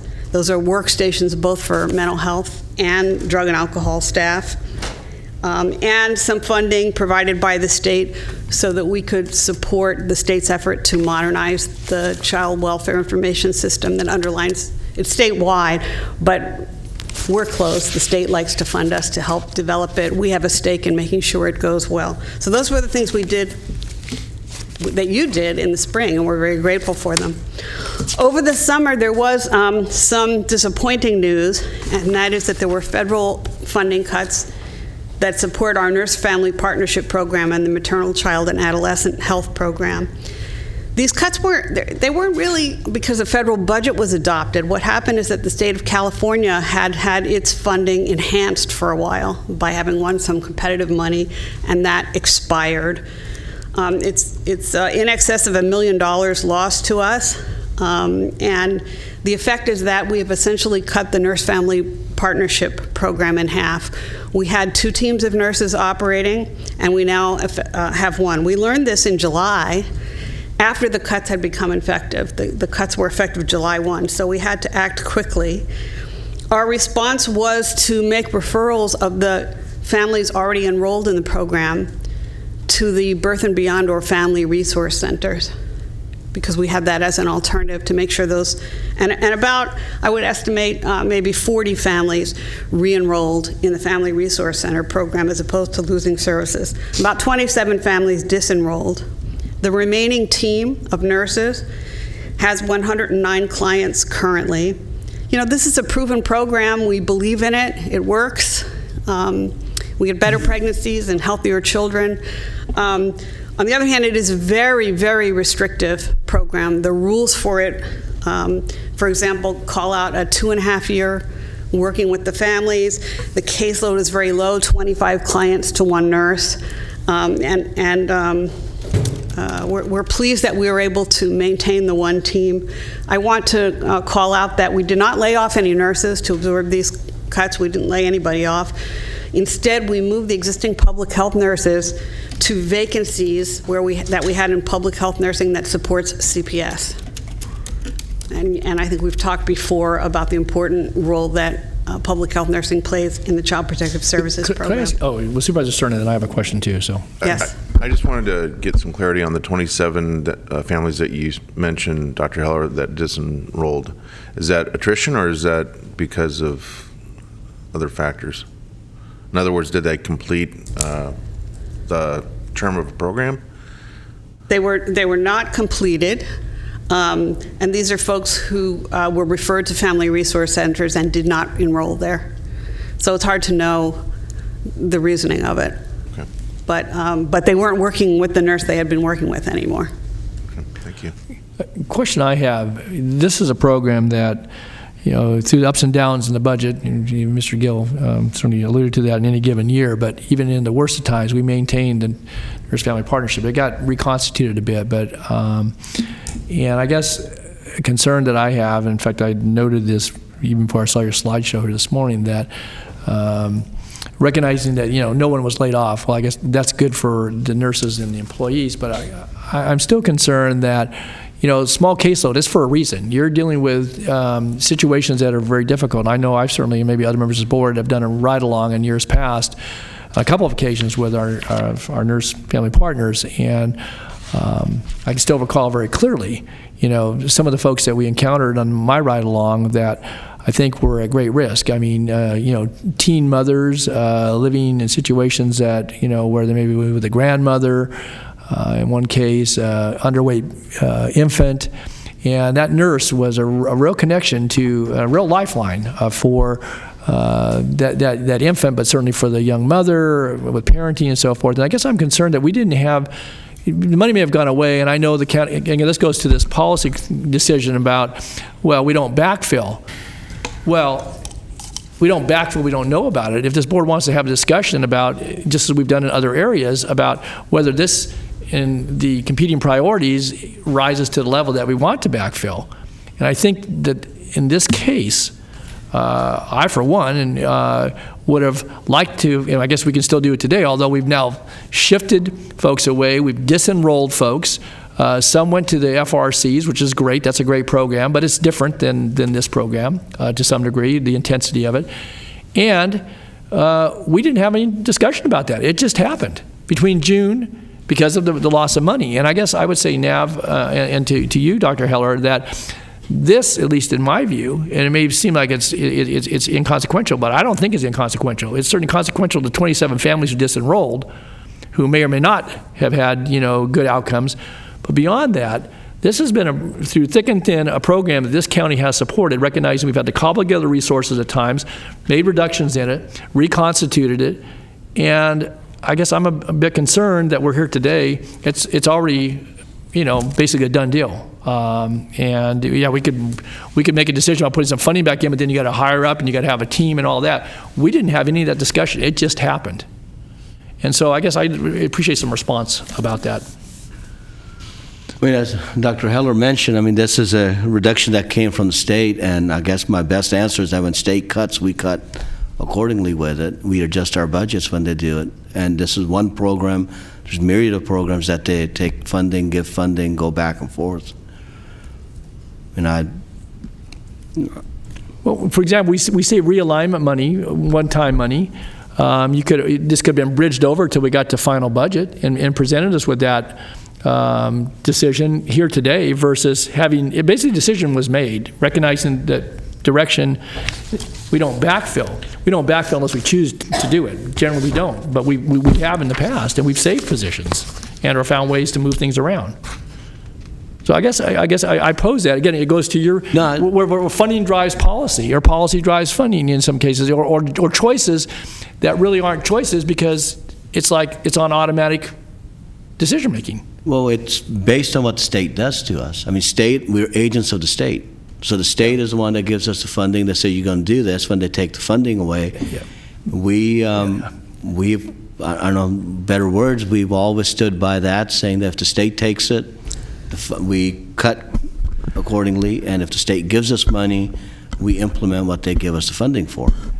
Mr. Natoli, I would simply add, we certainly didn't think of this as inconsequential. We're believers in the effectiveness of the program. But we did take into account some long-term planning as well as the immediate issue presented. So we know, for example, that our public health nursing program that supports CPS, as well as the family resource centers themselves, are due to take additional cuts next year from first 5. And so I acknowledge I didn't put up the flag for a Band-Aid approach because I was taking into account some of the longer-term issues as well. So when are we going to have that discussion then? I recognize the first. Well, that'll be for the subsequent year budget. Yeah, I get it, but if the policy stands that money goes away, and you close FRCs or has further reductions on the nurse-family partnership, I guess I, for one, would want to have that discussion. Again, recognizing, that you don't take it lightly. That wasn't my point about saying inconsequential. That wasn't the point. I know you take it seriously.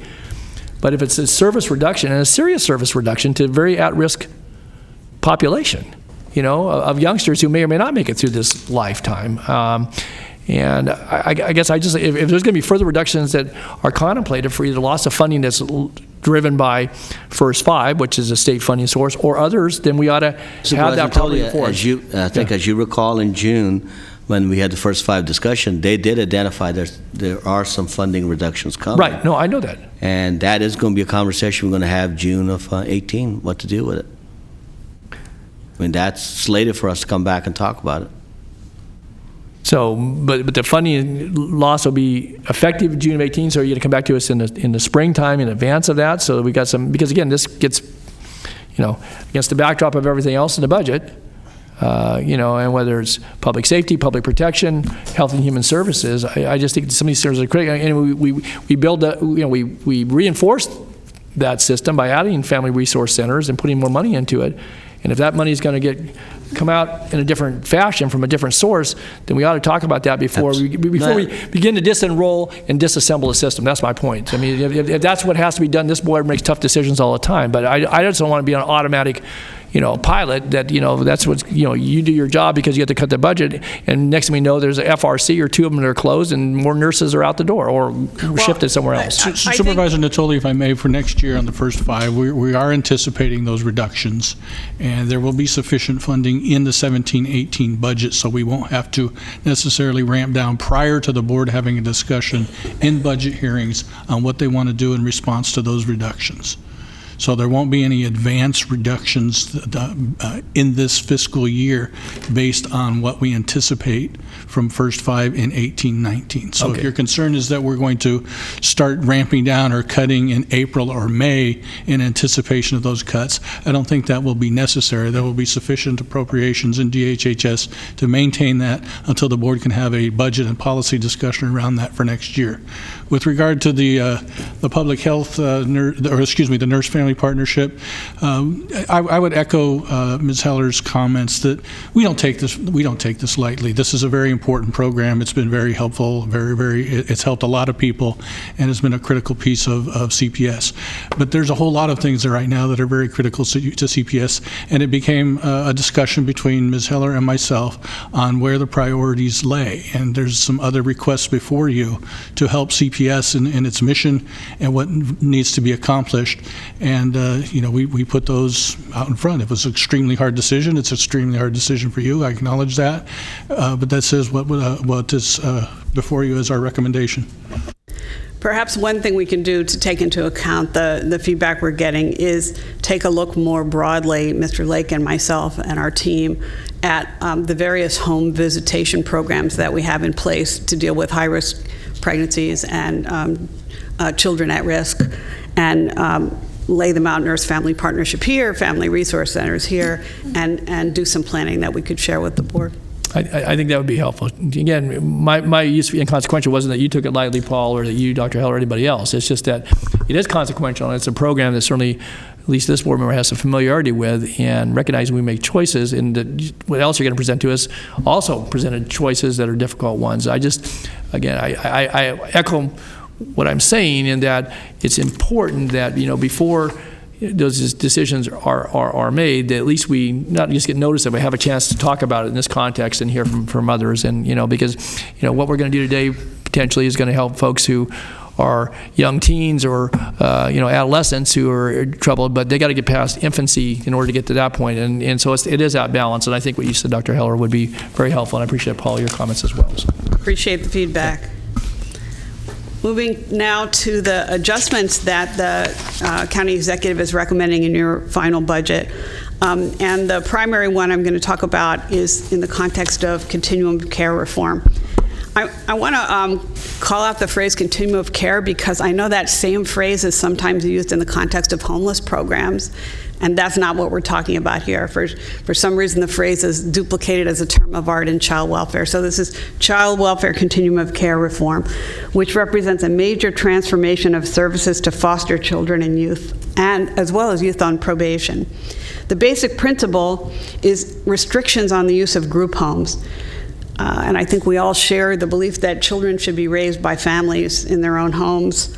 And that under the new legislation, this state mandate, the only group homes that will exist are those that are mental health treatment facilities. So if a child needs mental health treatment, they can go into what's called a short-term residential treatment program for a short time. But then the idea is that after that short time, they will be with foster families or with relatives perhaps, and they will get wraparound mental health services to deal with the impact of the trauma that they've experienced. Most of the $3.6 million that's being recommended in this budget is in fact to deal with these issues, which are new challenges for us as well as county statewide. Some of the challenges as a result of continuum of care reform, some group homes are merging, some are going out of business. Some are hiring additional highly paid mental health staff so that they can become certified as STRTPs. That's a new acronym meaning short-term residential treatment program, mental health programs. The rates have not yet been established by the state. They're going to be a lot higher than group home rates have been in the past because of the addition of this mental health staff. And the theory of the legislation is that although the rates are higher, fewer children will be in group homes and they will stay for a shorter time, and so this is not supposed to cost counties a whole lot of money. Of course, that theory relies on enough resource families or foster families stepping up, and we have to surround those foster families with the appropriate supports and mental health services if this is going to work. That's the kind of thing that this money is for. Of course, the mental health services will also be relevant for reunifying families. It doesn't have to be foster families or adoptive families. It could be families getting back together again where the parents need help. And in any case, children on probation or children in our foster care settings are entitled to mental health services. They need to deal with their traumas as a matter of law. Now, to be clear, and right up front, we have sometimes had difficulties in finding appropriate places for some of these children to live promptly. We have trouble sometimes trying to find a home that will take in a sibling set, for example, when we want to keep brothers and sisters together. And we have trouble sometimes finding prompt placements, places to live for children who have had their first run-ins with the law. Perhaps in old times we used to have them in a locked facility such as the youth detention facility. This would include children who've been sexually trafficked. And these delays in finding appropriate placements have caused backups at our intake and assessment office.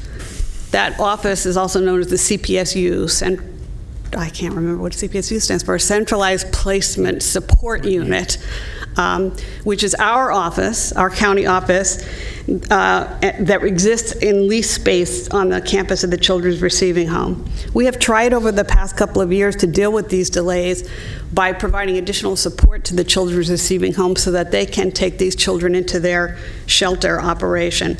So, for example, we allowed a rate increase from level 10 to level 12. We didn't just allow, we supported a rate increase because the difficulty of the children they were taking in. We provided another $280,000 for crisis specialists and youth mentors and increased hours at the children's receiving hours so that they could take kids into their shelter at all hours. But we haven't solved the problem. It still hasn't been sufficient as we continue to have delays in finding appropriate placements for some youth. So our plan, represented as part of this budget, is to add in the current year some $700,000, that's a portion of the 3.6 that you see represented on the slide, $700,000 to our contract with the Children's Receiving Home effective October 1st, to have them take over care and supervision of the children awaiting placement in appropriate residences.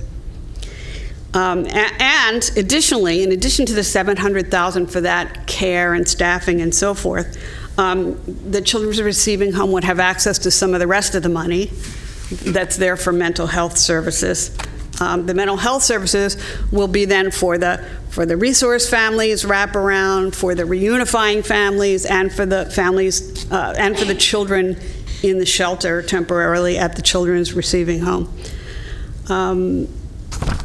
The CPSU staff, our own staff, would then return to their original function of locating appropriate places for these children to live. So they're doing assessment and they're doing locating of resource families, relatives, and foster parents as well.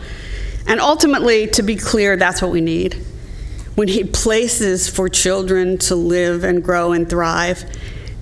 So although much of what's going on in this budget item is about outing shelter capacity, shelters are just a short-term solution. The long-term solution is places for children to live and grow. Last thing I want to say about the money you see represented there is that and I think Mr. Ferguson mentioned this, about $1.5 million of the 3.6 is federal money, because the mental health services portion of this money is 50-50 federal and local. So if we put in $1 general fund, we can draw $1 federal money for the mental health services. I want to just, before I move to the other items, say how valuable it was and how much I appreciate the language in Mr. Gill's budget letter to you that said, he broke this out in his budget letter, this much for Children's Receiving Home and this much for mental health and so forth. I've combined it in this slide. But the flexibility, there's a sentence in the budget letter that says the department may move the money among these requests as needed to solve problems, and that flexibility is of enormous use to us, and I'm quite optimistic that we'll be able to address it. And I'm going to move on unless you want to stop and ask questions about this. What do you think? Should I finish the whole thing real fast? Yeah, go ahead, sure. Great. The other items under primary care, there's $5,000, which is an annual fee for a new program to us called CARES, Implement Cardiac Arrest Registry. This is to identify and track cardiac arrest responses. It's sort of a database that tracks patient outcomes and response intervals for first responders, for hospitals. And the idea is to improve the survival rate of people having heart attacks in the pre-hospital period before they get to the hospital. It's clearly highly effective. 20 counties so far are using it in California. 36 states are using it in part. So we're very optimistic about the impact that this will have. I think you're familiar with the tobacco education grant that we won. We've always relied on the state tobacco tax revenue, but there's significantly increased funding available. And this year we are budgeting to implement changes in the law as well as improvements to our program. So the law widened the definition of tobacco products. We are working to make sure that we can deal with how retailers display them and deal with secondhand smoke in outdoor restaurant patios and so forth. That's the use of those funds. I want to say just a word about the technology upgrades. I know that there's a huge countywide effort to get everybody on modern platforms and deal with machines that are out of warranty and that are not adequately protected and supported, the software to make sure that that malware can't be inserted, that there's security protections In our case, the money that that Mr. Gill is recommending in this budget is very, very specific. It goes beyond that general program. The state is updating the backbone of CPS, the software that all the social workers use statewide and that we use to access children's records when we're in the field and in court and in the office. And that program, the new version of it, will not be accessible by anybody in Sacramento County CPS starting this March if we don't do this upgrade. We will essentially be shut down during this fiscal year and have no access to our data on our caseload if we don't do this upgrade this year. Wow. So that's not just a responsible public administration upgrade. That's sort of a crisis if we don't do it. I also want to mention... And the state's got a guaranteed timeline? Is that... they've been known to slip a bit over the years. That is true. That is absolutely true. But I didn't want to bet on that. Okay. Well, I didn't want to bet on the state's failure. And besides, as you heard earlier... Mean it that way. As you heard earlier, we're providing staff support to their transformation, and the people we're providing are really good and really smart, and they're not telling me that it's behind. Okay. So I better safe than sorry there. Similarly, we had a HIPAA audit from our own compliance office in the county that said our public health lab was not in compliance with data security, public health data, infectious disease type data security requirements, because we didn't have a backup server, and our intention is to fix that. That's kind of a one-time only expenditure. So I thank you for your attention. That's my summary. I'm happy to answer your questions if I can. Okay. Thanks, Sherry. Questions or comments about anything in Dr. Heller's presentation? Okay. If not, Sherry, you stand by. Maybe something later, a little later on. So, we want? Thank you. Yeah. So we're going to go into. Do you want to take public testimony, or have the homeless presentation and then take public testimony? If we could. Okay, that's fine. Sure. Yeah. Okay. All right. Very good. All right. So those that are in the audience, stand by. We're going to have one more presentation. This is on the homeless programs. Mr. Lake, Ms. Kavanaugh, and then. We'll get into public testimony. We have a number of folks signed up, but not a tremendous number. So if you want to speak, get a form in. Otherwise, we'll call those submitted. So, Dr. Good morning, Mr. Chair, members of the board. Paul Lake, Deputy County Executive for Social Services Agency. What we wanted to do today is provide a brief update on our progress since you approved some significant appropriations to our homeless initiatives that we discussed in prior board workshops. This slide shows what our shelter system was facing with funding reductions from the federal and state governments. It's important to know that that the board made some specific actions in June to make sure that these reductions did not happen. By way of background, when the Great Recession hit, our shelters faced a significant loss of funding, in fact, almost all of its loss of funding from the general fund to keep those shelters open for the homeless. Through the leadership of the Department of Human Assistance and the board, we were able to keep those open by diverting CalWORKS funding to offset the loss of the general fund. However, this year, as things have changed and CalWORKS allocations have, CalWORKS caseloads statewide have gone down, we are losing that CalWORKS money for emergency shelters. The state has invested a lot of CalWORKS money in the last few years in diversion programs and in permanent supportive housing. But between those changes and the loss of CalWORKS funding this year, we were again faced with having to close our shelters down. But as we show in this chart, that risk was 16 beds for our Bannon Street shelter operated by VOA, 17 units for that Next Move operates. And I want to mention the 19 beds in St. John's. We've traditionally contracted those beds, those units, as emergency shelter, but in fact they've evolved into transitional housing beds. The board's actions, as you can see, was to provide funding to restore those units by way of the general fund. In the bottom part of the chart, the federal government, as you know, has reduced funding for transitional housing, and Sacramento steps forward in its process to garner continuum of care funding this year. Did not include proposals for those transitional beds. And in fact, at VOA, at their operation at Mather, we stood to lose 180 single units of transitional housing and 30 family units. And at Cerna Village, they were losing funding for the service component and would have had to close 4 units. That all told, that this was a potential loss in our emergency shelter and transitional housing of serving about 600 individuals and families per year. But the board's investments restored virtually all of that, again, with the exception of those transitional beds at St. John's. So the board restored 564 of those units, and you should be applauded for that action. Yes.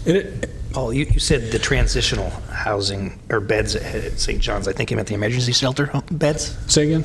You said transitional beds at St. John's. I think you meant emergency. Yes, effectively those were emergency beds that became transitional beds. So technically we still have 19 units less in emergency shelter. Okay. If we had not taken other steps. And I'd like to get to those steps because in addition to saving those that we were potentially losing, the board also added capacity over the summer for more than 750 additional units on top of what you saved. The full-service rehousing shelter that Cindy Cavanaugh is going to provide some updates to you more than makes up for any loss in capacity to the emergency shelters that we faced. It adds capacity to serve 300 individuals per year. In addition, on the transitional housing, there were 2 steps taken.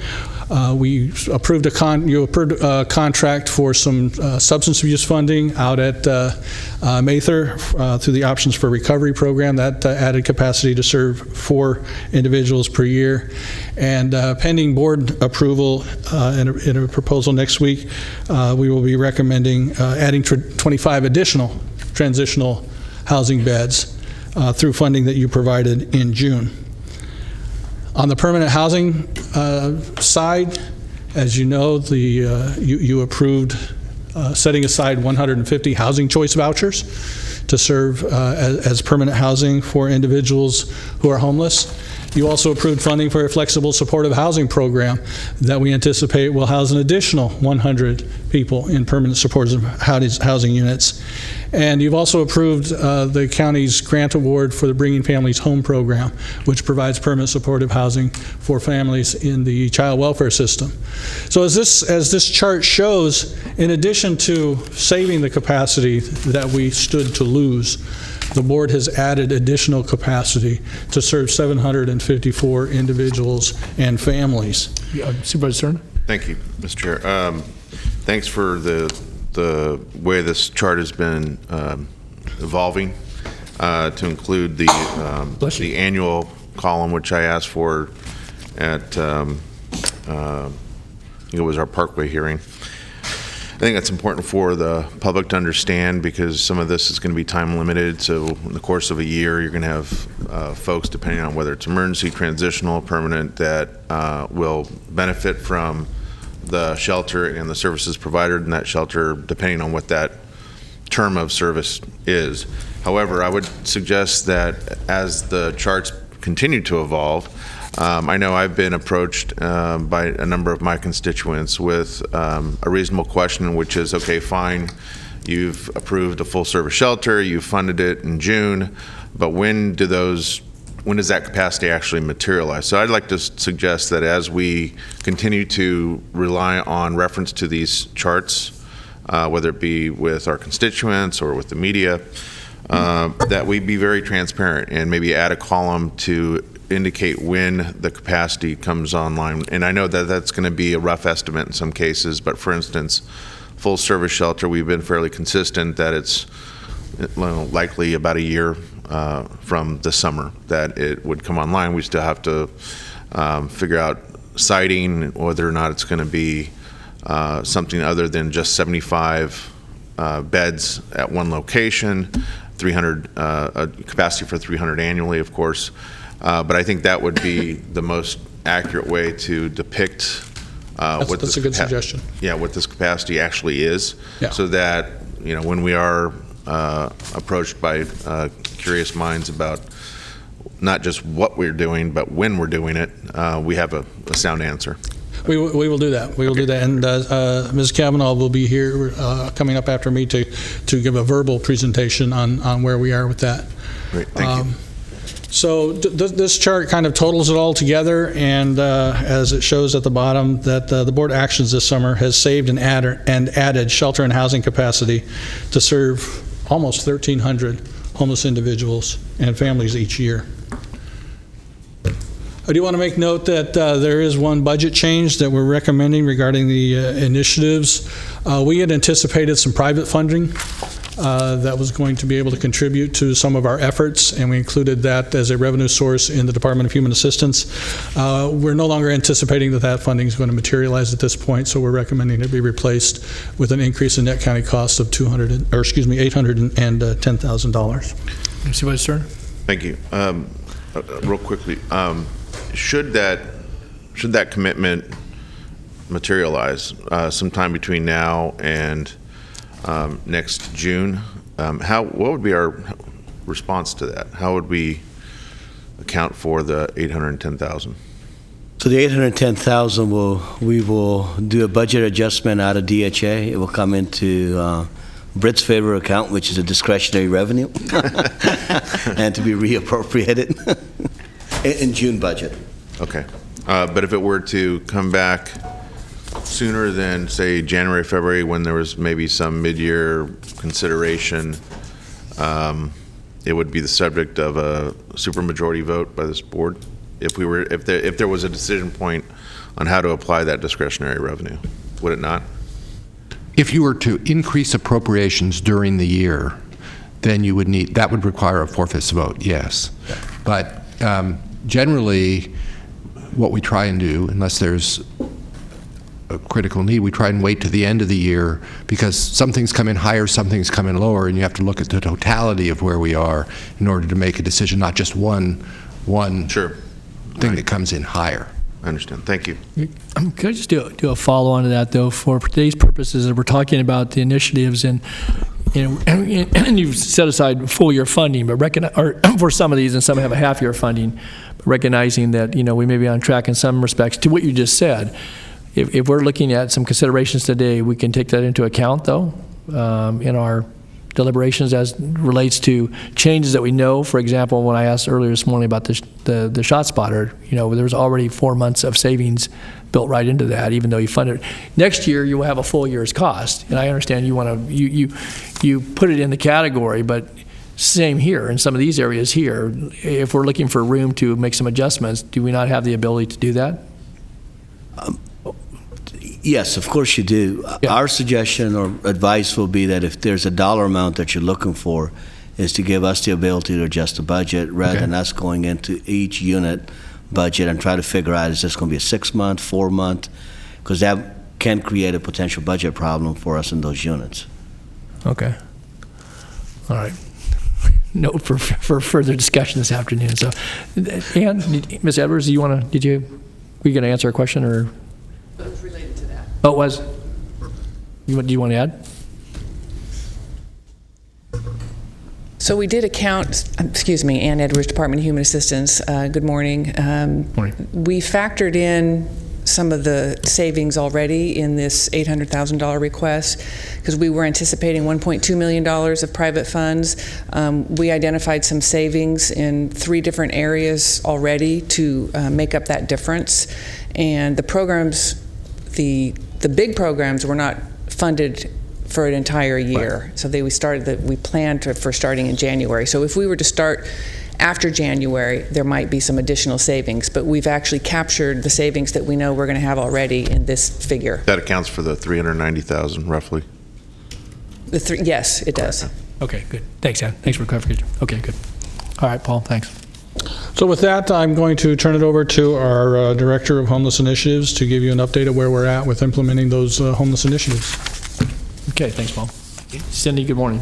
Good morning. Cindy Kavanaugh, County Director of Homeless Initiatives. I'm going to update where we are with each initiative. And in doing that, we'll just do a very quick reminder of what the initiative is, mostly for the audience. Through a series of public workshops in the fall and this year, this board identified 2 overall strategies and 4 initiatives. One was to improve the immediate response to the crisis of homelessness, and Initiative 1 and 2 are really relevant to that. The second strategy was to really increase and deliver concrete pathways for folks so that they can leave homelessness to permanent housing. And Initiatives 3 and 4 are geared towards that, offering services in new ways to a population that we have not been able to reach with existing services, or at least not to the extent we need to. People living mostly on the streets or parkways for long periods of time, and who have multiple barriers and challenges to leaving homelessness.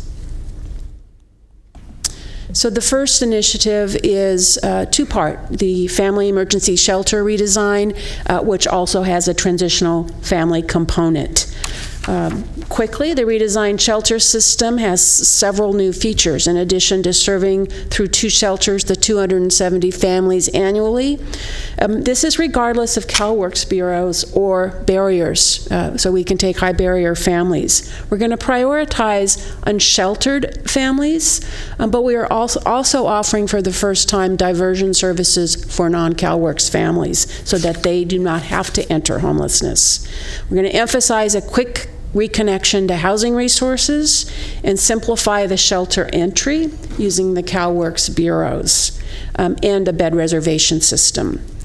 The Department of Human Assistance is doing the bulk of the work for the initiative, so I do want to mention that. But there are some interesting interdepartmental efforts as well that I'll try to highlight in this to bring additional resources. September 26, DHA will return with the recommended shelter contracts. We are working on that shelter entry system and developing an information technology platform that will support the bed reservation, but also allow us to report on outcomes to you. The transitional housing is one family transitional housing program that will offer and emphasize employment and recovery supports to serve 19 families annually. September 12th, DHA will return with the recommended contract. I want to mention also that there are a couple areas that we are pursuing one-time state funding. In this particular arena, there is some community-based transitional housing program funding that we are exploring in a couple of potential places, and that's through the Department of Finance. So is that coming with the discussion next week, Cindy? I'm sorry. Is that coming? Is that coming with the discussion next week? That discussion would come. I don't think it's next week, but we may be able to highlight it then. No, we're not going to be. We're just covering the recommendation then. I think as we explore new funding, we will pursue it and then come back to the board as that, if funding is awarded. Okay, just one other question though then. So what does new funding mean relative to programs, either existing and or are you contemplating new programming? I think we're suggesting that there may be additional resources aligning with the initiatives, and we will pursue those. In this case, it's 20 million total statewide. It's a little bit of an undersubscribed program, so we saw an opportunity and feel it can fit in with this, either with the family transitional or initiative number 2 transitional. Okay. Initiative number 2 is at Mather Community Campus, discussed earlier. It is continuing the transitional housing and employment programs at the campus to replace the lost HUD funding. The programs as a whole served through Volunteers of America nearly 900 persons. That's all 8 programs operated there. That includes individuals, families, veterans, transition-aged youth. The SNAP employment and training funding will be recommended to this board, which was part of the strategy to replace the HUD funding on September 26th. And we're working right now to transition all the moving parts from Sacramento Steps Forward to the county, who will be overseeing the administration of funding in that program ongoing. Could I ask you a question then as relates to Mesa Community Campus? Then with regards to what was agreed upon some 20 years ago now relative to the clean and sober and drug testing regimen and so forth, and some of that has been, obviously was given more flexibility because of some funding duress, but now that we're going to have general fund in this and going to find other ways of coming back under the county umbrella, is that going to be back and forth, or what's the discussion going to do? What we have put forward in the past reports, specifically on March 21st, is that we would continue with the coordinated entry and the existing policy so that we can really serve the folks you want to serve. It's a modified policy related to entry and ongoing stability that both in conversations as we came up with this strategy we think can work, but we have also committed as the county, and particularly as we take over administration, to very active conversation and involvement on making sure it is working from all parties' side. So we want to serve, challenged populations. We want reasonable rules. We think that balance is there now, but we have also committed to a continual conversation on that. Could I suggest that when you come back next week or at the end of the month, or some appropriate juncture in the near future, to show how that mirrors what was, the policy direction by this board and kind of what we evolved to and where we're going to be at going forward as it relates to that issue? Sure. Thanks. Okay. So we've talked about the full-service rehousing shelter. This is a low-barrier emergency shelter accommodations and rehousing assistance for persons experiencing long-term homelessness who are difficult to serve in a traditional shelter or through services. 75-bed capacity is our goal, but obviously we have a site search underway and things could morph in terms of what is feasible. We're working with SHRA, the Sacramento Housing and Redevelopment Agency, and have identified, I will say, a bare bones, $840,000. Not knowing the site and the needs, this will really cover fairly modest renovation to the accommodation. So I would note that as if there is savings, we may need it in the physical renovations. Cindy, real quick, so that $840,000, for instance, would not include any kind of lease payment? That's just improvements? Yes, the CDBG is best suited for the improvements, otherwise it has to come out of the public service portion. We have been working pretty extensively with stakeholders in a variety of settings and with consumers and with other county services to really fully scope the targeting, the services, and the operations of the shelter. We are pursuing, there's another new state opportunity for county welfare departments to a service that will be really necessary here, which is disability advocacy. So it is a way to help folks who are disabled, who should be receiving disability, navigate that process to then receive the disability so they can pay for housing ongoing. So we're pursuing that funding as well. And we will use that in initiatives 3 and 4, because both populations will benefit from that. Cindy, I have a question then, and certainly I've had conversations with you, Mr. Gill, and Mr. Lake in recent weeks. At what juncture, if trying to site a 75-unit facility becomes, challenging for a variety of reasons, do you come back to this board and have a discussion that still with the commitment for 75, but maybe it's in 2 equal portions or some apportionment, again, recognizing there are costs associated with that? At what juncture, again, recognizing kind of the time frame that we put this on, the board direction, would you contemplate if this task, both site selection, but also then the funding, then the improvements, I think to Supervisor Cerna's question, that's just for improvements, but, again, looking at the full scope of what staff work has gone on thus far, how soon would you anticipate that either you're going to be able to settle on a location that could accommodate all that, or that you'd have to come back to this board to have some additional discussion about that in order to try to deliver? Because again, I think one of the things too is if we are challenged, I've said this and I'd say it publicly, is that if it's not the entirety of that, there are certainly some efficiencies that go with the 75, but doing something rather than continue to churn away to try to find that perfect fit, so to speak, in quotes, I guess, because making that all work, and then but not being able to deliver early next year, which begins to compound other situations. And so this is the most fluid of the initiatives, and we appreciate having flexibility to modify with the urgency that we feel to bring something online. With that flexibility and fluidity, we are committed to both working individually as we identify sites within districts and also returning to the board with the site choice. So we do expect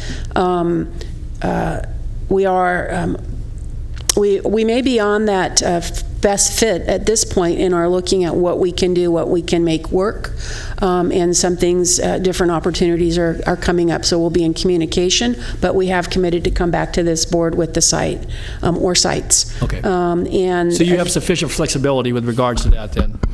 We feel we do, because we are committed to communicating our choices as we go. Okay. We are planning on releasing an operator RFP, that's request for proposals. We're bifurcating shelter operations and rehousing, really two different sets of skills.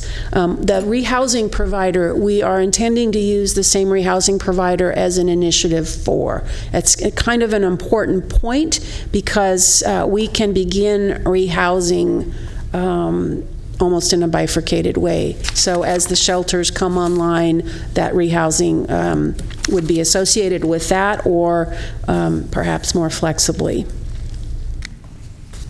Then the last initiative is the Flexible Supportive Rehousing Program, using whatever it takes to outreach, to engage, and to rehouse folks and provide ongoing services. This is the program that will serve 250 of the most frequent users of county services, specifically behavioral health in the jail system. This will match it with those who are experiencing long-term homelessness or chronic homelessness, and it will create that path to permanent housing through these services and the rehousing services. Can I interject real quick? Sure. So is there any reason, Cindy, why as we continue to hone that outreach tool, that it couldn't be designed to be applied, maybe not all the time, but a good amount of time with the park resource teams? We've currently budgeted it for the 250, but there is no reason we can't build this infrastructure, if you will, and use it in different ways. I'm just thinking in terms of the amount of days a week or amount of days per month, that there would be an intent that this new fortified outreach effort could be applied, so that at the same time unsanctioned camping enforcement is applied in our parkways. You couldn't have a complement of these outreach workers to really use that as an opportunity to get people to the point of entry that we've now funded and hope to implement. In our thinking, we are associating it more with the shelter, because that will have an outreach component. Sure. Remember, it will have an invitation only, so it has an outreach arm that's county working with county DHA, working with law enforcement and Parkway in particular. So that's where we're seeing more the connection, but we will be learning as we go, and there may be more the need for more intensive engagement in services. So for those constituents that have contacted me with some concerns about perhaps what this board has taken action on to augment Parkway funding recently, that it's not intended to be just augmentation for the park resource teams that are simply applying enforcement. It's really a platform working with the outreach workers relative to the new shelter initiatives to use that interface with our park rangers to enhance the expression of opportunity for those folks that if they're not going to be on the parkway, they have ample opportunity to take advantage of a full-service shelter. To the extent that the 75 beds are not full, there will be ample opportunity, but definitely there is the intent to partner those services with the outreach, with the other kinds of things going on both in neighborhoods and in the parkway. And again, I'm going to remind you, it may be 75 beds, but it's 300 capacity annually because people rotate through. Correct. So the full service, the flexible supportive rehousing program, number 4, we're starting to call it number 4 and number 3 just for ease, but will have a similar approach, but it's not shelter based. And more intensive services and more rehousing. It will connect with the limited allocation housing choice vouchers, which is well underway, and we're working with SHRA, and this board approved. We're also able, you might recall, when we looked at this program, as we create this infrastructure, new funding is sometimes anxious to pay into a concrete housing pathway that offers services and a pathway to housing. So we're going to marry it with or bring along welfare-involved families, child welfare-involved families with the Bringing Families Home. Part of that money goes to rapid rehousing, but part of it needs to go to permanent supportive housing. So there will be some families that participate in this program because of that funding. And so there's a good partnership happening between DHHS and DHA in implementing this together. We're also developing the IT platform, that is DHA IT is, to have a very deep level of client, of what's happening with clients, really a weekly check-in, and this will also enable us to report on outcomes we're hoping much more readily. DHA is intending to release the RFQ in early winter, and will start, believes this can be operational in January 2018. With that, that is a summary of where we are with the initiatives, and happy to take any questions. Cindy, I have a question maybe for you or for Paul. In our budget report in attachment 3, there's, in the CalWorks costs, there's a $2.1 million increase due to what's termed the repeal of the once-in-a-lifetime homeless assistance regulation. It would seem to me that in concert with our programs to assist folks who are homeless, a lot of those must probably be families, I would imagine, and could be wrong about that, that if we're looking for that increase for basically assistance for folks who are homeless more than once in a lifetime, which obviously can happen, so probably reflects reality.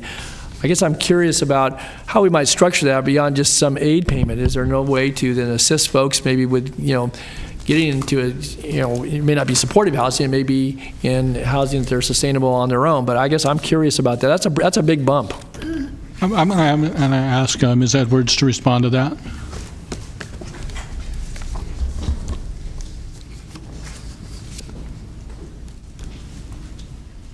As a result of the change in the legislation, we have seen a significant increase of families coming into our DHA offices requesting emergency homeless assistance, and that's what that pool of funds were, and that's been based on actual experience this past year since the law has changed. And what we do is we give them some emergency assistance. Could be cash, could be a motel voucher, it could be something to catch up their rent so that they're not evicted. So it comes in a variety of, the assistance comes in a variety of forms. Well, how is it integrated with what else we're doing, though? Because, again, I think that keeping people from following the homelessness is great, but I mean, obviously there's some qualifying requirements, right, I guess, and so, but if you have cash assistance and if it's is that done on a monthly basis, or do you just, is it? No, it's one-time assistance, and then we link them up with the CalWorks Housing Support Program to try and get them into permanent housing. So it's not just we give them cash and send them on their way. We give them the assistance so that they're not sleeping outside or in their car that particular evening, and then we hook them up immediately with our staff in the bureaus, social work staff working in the housing support program to help get them housed. Do we work with outside providers, partner providers? We do with, well, no, the housing support program is run by the county. The CalWorks Housing Support Program is run by county staff. So what avenues do they have available to them, Ann, that, beyond, maybe knowing what's available for a motel voucher, but I mean, again, we have a housing challenge, people call it a crisis, and, it may very well be that, but, as far as that ability, I'm just trying to get some sense about coordinating with that so that beyond, you say one time, so if it's a lifetime, so if they repealed it, so how do they just get one time, that they couldn't come back? It used to be once in a lifetime, and now they can get it once a year. Now it's once a year? Once a year. Used to be once in a lifetime, now they can get it annually. Okay. And we do link people up with self-help housing resources, and frankly, I'm excited about the housing assistance provider that we're going to bring on board, because I'm hoping that we can link up with them as well to house these families. So the $2.1 million is based upon what, the experience over the last year? And since the law has changed, yes. Okay, thanks. Okay, any questions for Cindy? Anybody else? All right. If not, thank you, Cindy. Thanks, Paul. All right. Do you have anything further before we get to public testimony? That was it. Okay, very good. All right, then we have 4 or 5 speakers on the Health and Human Services, and probably 10 or so on homelessness, and a couple on other items. So we'll go right into this right now. And then will we break after that? We can. You want to? Good idea. Okay, all right, very good. Glad you thought of it. I'm glad you suggested it. I'm fine with this. So, okay. Closed session. And yeah, we have closed session.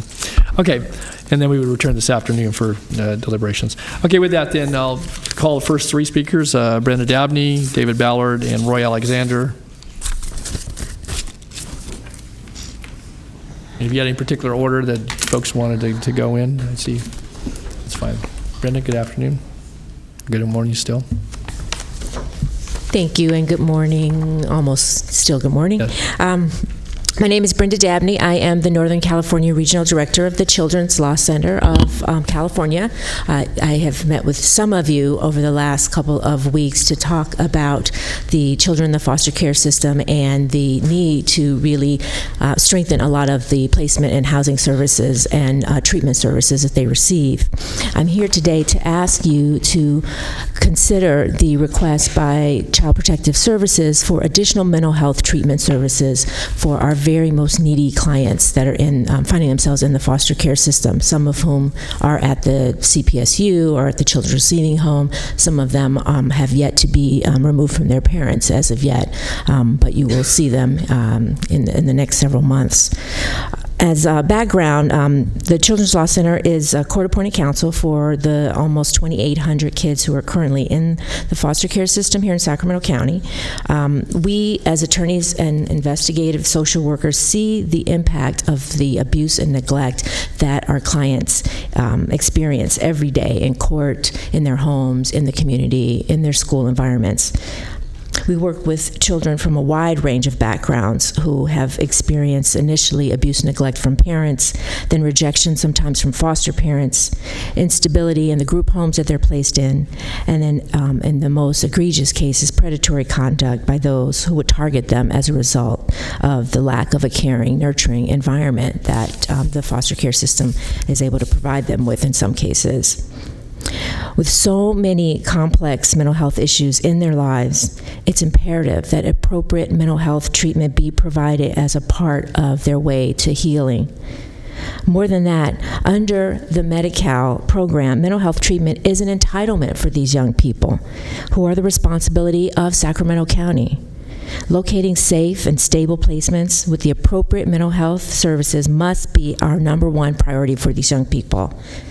Right now, and I'm sure you'll hear more about this from other speakers, Sacramento County needs to have additional capacity to meet the needs of the mental health required from these children in our county's foster care system. We're sending many of these children to other counties right now because we don't have enough mental health services to provide the foster youth here in our own county. In fact, you'll hear about many of the current intensive mental health placements here in Sacramento County that are being used for children of other counties. Yolo, Placer, and other places are able to pay for the services, yet our county is not making them a priority to treat our own children that are in foster care. This should not be happening. Children and youth in Sacramento deserve at least the same treatment that children in other counties are receiving. Wraparound, intensive treatment foster care, and other specialized mental health treatments must be made available to our children. And I ask that you vote today to approve the additional funding. Thanks, Brenda. Appreciate your comments. Okay, David, Roy Alexander, then Diana White. Thank you, members of the board. My name is David Ballard. I'm the CEO of the Children's Receiving Home of Sacramento. And I just wanted to take a moment to thank you for both your consideration and hopefully support of the expanded funding, particularly as it relates to the Children's Receiving Home. We have a close, long-standing partnership, as you know, with Sacramento County, and we serve some of the most vulnerable children coming from some of the most vulnerable families at the worst time in their lives. The funding in front of you today will allow us to take care of these kids better with deeper staffing.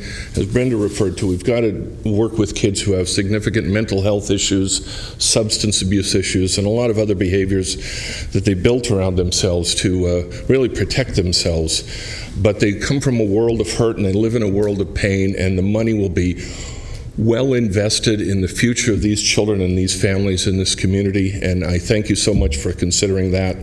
It is mental health, it is substance abuse, there's just a constellation of factors as these kids are serving, and whatever we can bring to the table to help them, to intervene early, will be monies well invested and save us a lot of monies poorly spent later on, and I appreciate your consideration of the proposal. Thanks, Dave. Okay, Roy, Diana, and then Demetrius Stone. Hello, my name is Roy Alexander. Today I'm speaking on behalf of the Behavioral Health Contractors Association, Sacramento County, representing 20 contract agencies and 2,000 employee citizens of this county. I'll keep my remarks very brief so you can get on to your break. And we are requesting a reconsideration of a denied proposal to give us a 2% increase in our budget. We recognize that this board has supported us in the last few years with additional funding. However, none of that has translated in contract language to be able to increase pay to staff. We're facing the challenges of increased minimum wage over the years. We are in a very highly competitive field to recruit staff, and the pay gap between our contract associated employees and everybody else in the mental health field is widening dramatically, which creates huge vacancies in positions and a very rapid turnover in staff. Thank you very much. Thank you, Roy, for representation on behalf of the other contractors as well. So, okay, Diana White? She had to leave? Okay, Diana had to leave. Okay, and then I have Demetrius Stone. Demetrius? And I know you submitted a letter on behalf of the Children's Coalition as well, so good afternoon. Good afternoon, Mr. Chair and members of the board. My name is Demetrius Stone. I have the honor of serving as the vice chairperson for the Sacramento County Children's Coalition. Here today to respectfully request to approve the expanded budget for, as it relates to continuum of care reform, which really the need for the staffing increases in CPS, as well as expanded mental health services and wraparound services.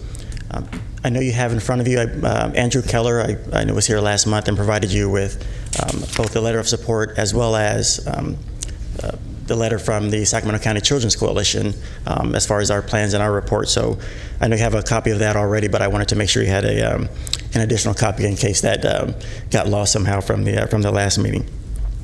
Again, it's really important for the Sacramento County Children's Coalition to support these efforts. As was mentioned by Dr. Heller, Mr. Lake, and Mr. Gill, expanding the wraparound services and mental health services, specifically increasing CPS staffing, really allows the CPSUs to focus on recruitment, retention, and family finding for the most neediest and vulnerable children. The next steps for the Sacramento County Children's Coalition will continue to monitor the CCR efforts in conjunction with Department of Health and Human Services, as well as CPS. And we'll do that by creating a formal plan to monitor the issues and fiscal impacts, which we will certainly include in any follow-up reports to the Board of Supervisors. So thank you for your time. Okay. Thank you, Demetrius. Appreciate you being here today. Okay, that's all I had on our Health and Human Services. Anyone else on that category that didn't catch? Okay. So then we're going to move to homelessness, and I know there are a number of folks here on behalf of St. John's, maybe others as well, so I'm just going to call these in order that I received them, but if there was a particular order, that particular St. John's that you wanted to proceed in, I don't know if, Michelle, you wanted to lead that off or not, but so I would have Michelle, then Tim Murphy, and Kevin Peterson, followed by Robert Dugan, Michelle Wong. Thank you. Tim Murphy had to leave for a prior engagement, so you can take him out of the mix. But we can add in Nicole Brock, who's one of our graduates of the program. Okay. So, hi, Nicole. Hi. Thank you for having us. I have a couple slides, so. Other way, put your face up if you could. Thank you. Okay. I haven't done this one before. All right. Very good.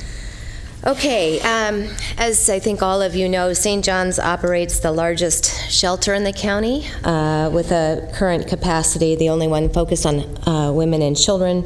Our current daily capacity is up to 270 women and children with an annual capacity of 1,000 women and children. We believe, and we regularly state, that there isn't a one-size-fits-all solution for homelessness, that there needs to be multiple pathways for those trying to enter in and exit out of the system. In July this year, we opened a new facility expanding our capacity by 90 women and children, which translates to 450 annually.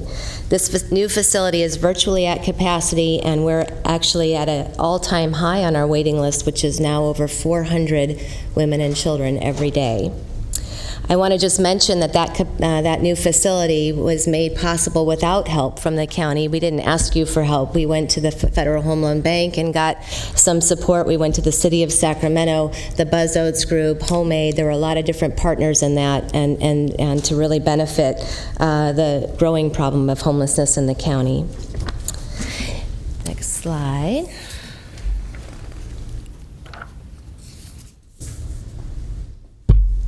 It costs St. John's an average of $14,000 to move someone, an individual, from homelessness to self-sustainability.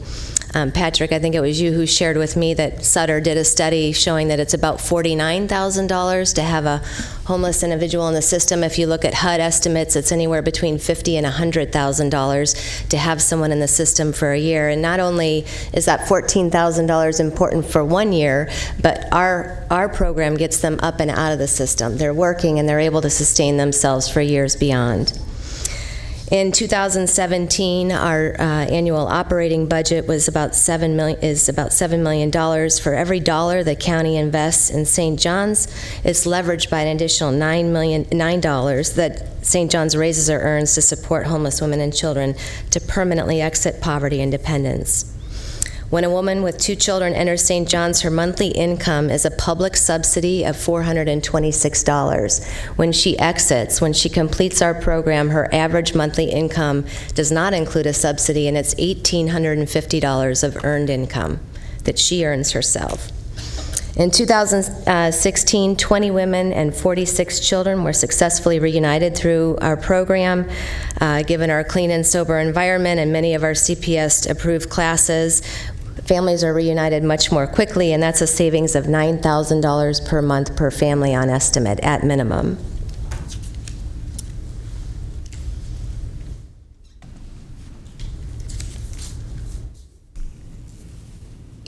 For 15 years, the County of Sacramento has contracted with St. John's to serve homeless women and children.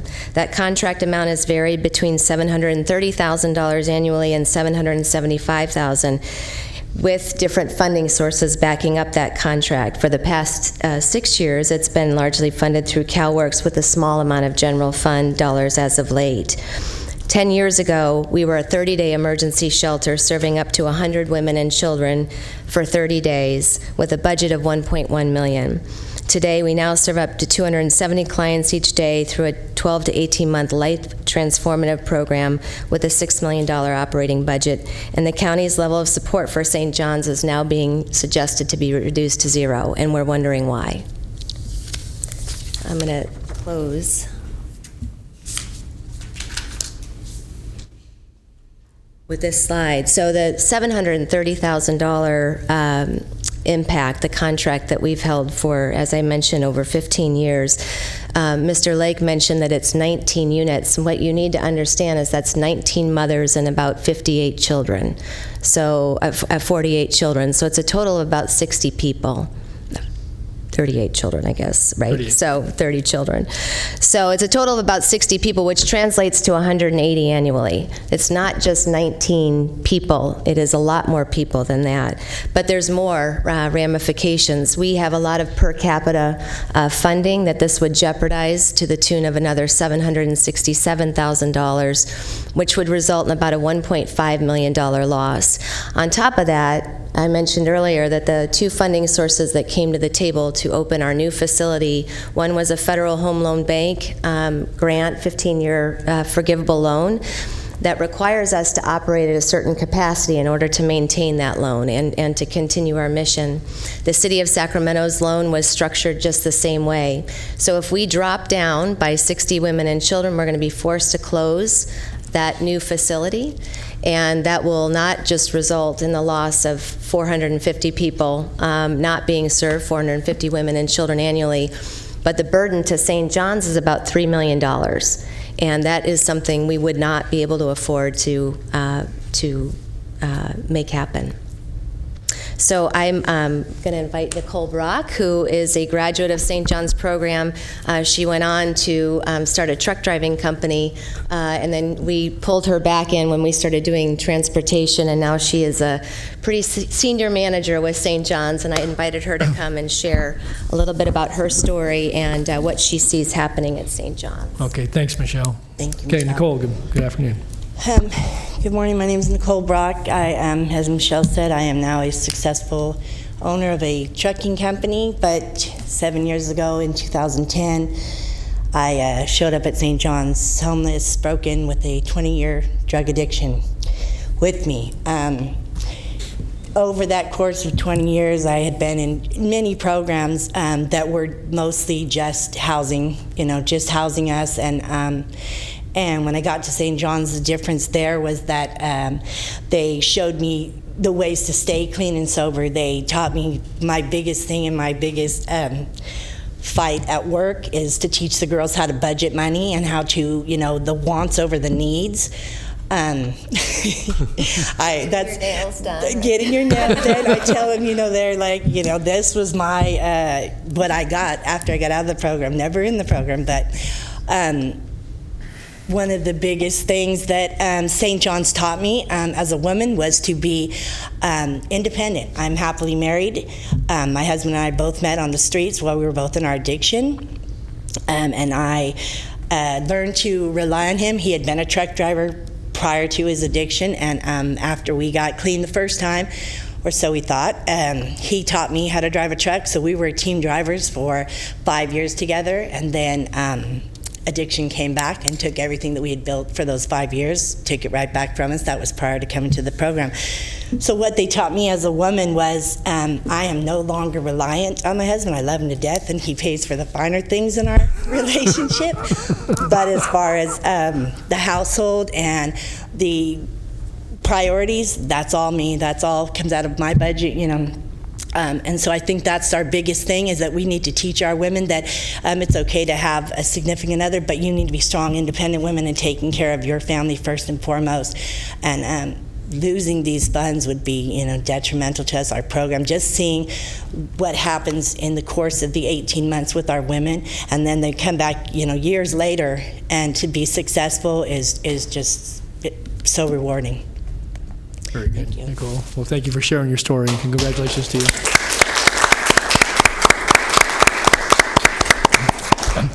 Thanks, Michelle. Thanks, Nicole. Stand by. Okay, we have some other speakers in as well. So we have Kevin Peterson, followed by Robert Dugan, followed by Michelle Wong.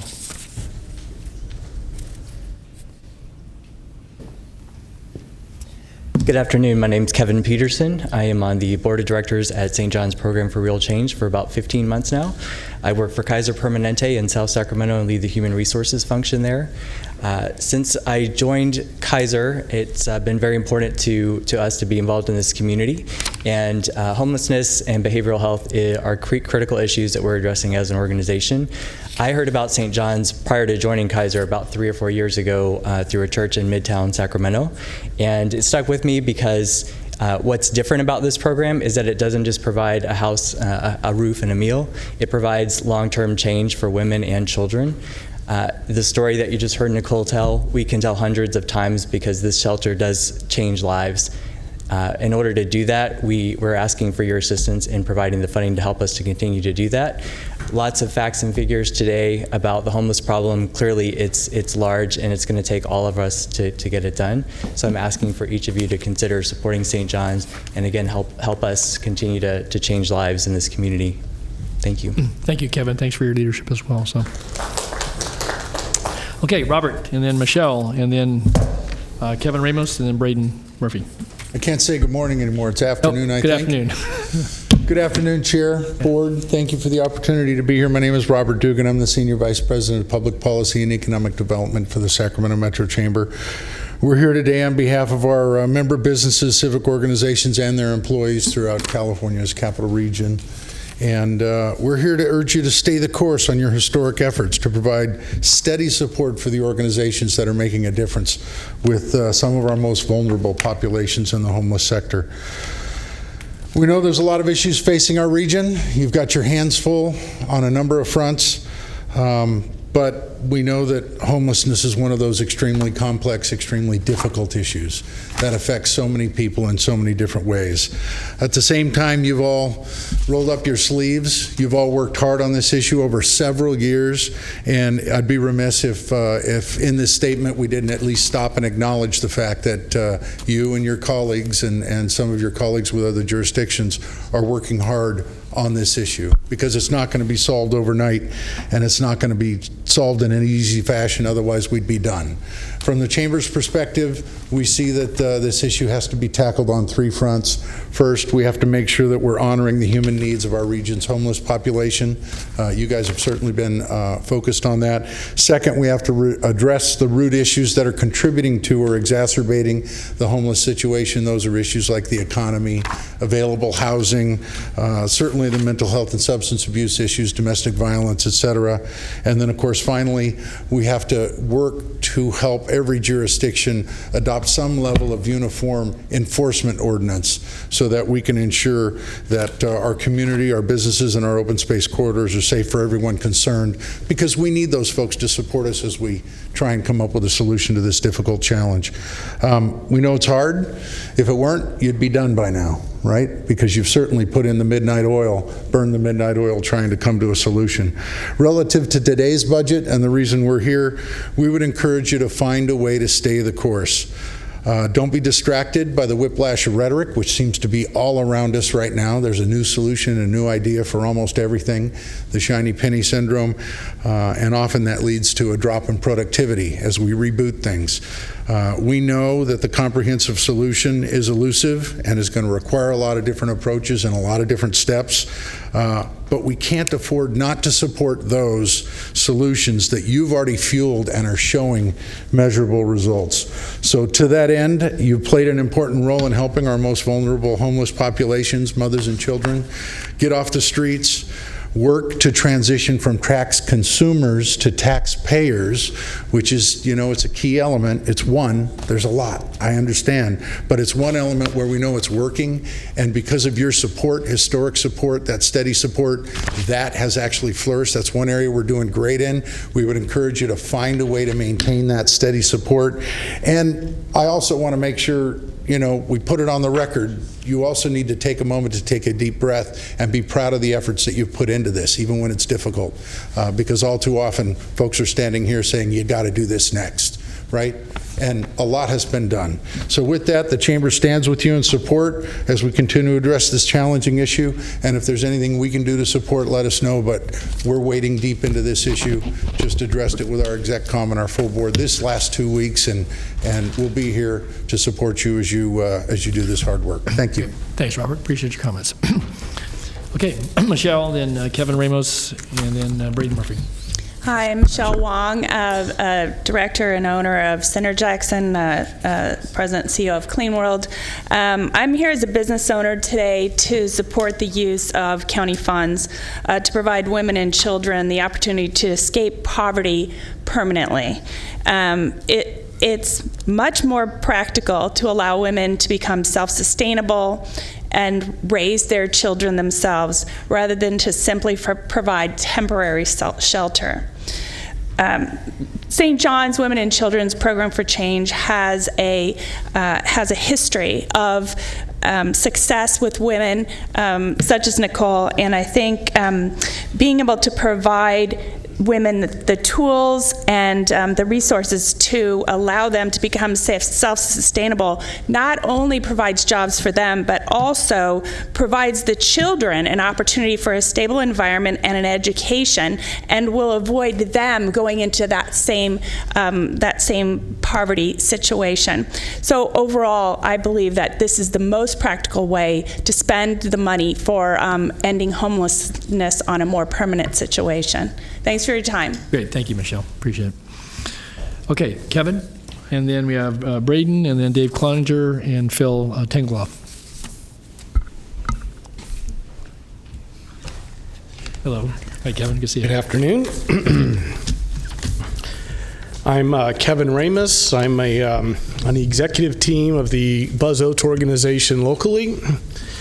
I'm on the board of directors of St. John's. I'm the chair of their finance committee. So my comments there are going to pertain to numbers, mostly. But as you know, the county has contributed to St. John's operations for some 15 years at an average of $700,000 to $750,000 per year. And I'm here to show you today what a great deal you guys have been getting and what kind of leverage you get out of those funds.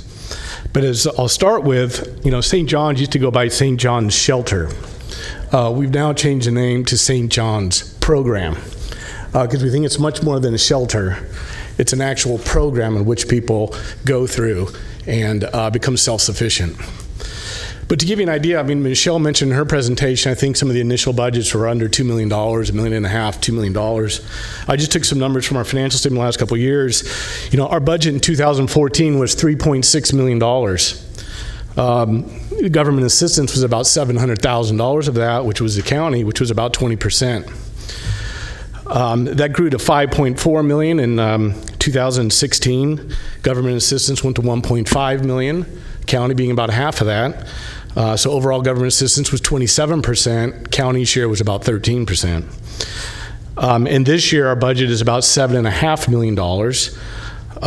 Again, government assistance about 1.7 million, or about 20% of the overall budget, with the county being, about a third of that. We've also attracted new funds to the operation over the last few years. We identified the USDA SNAP funds, brought that into the organization this last year, about $1.1 million in our operations. It's great to see that's expanded to other county programs also now that are taking advantage of that.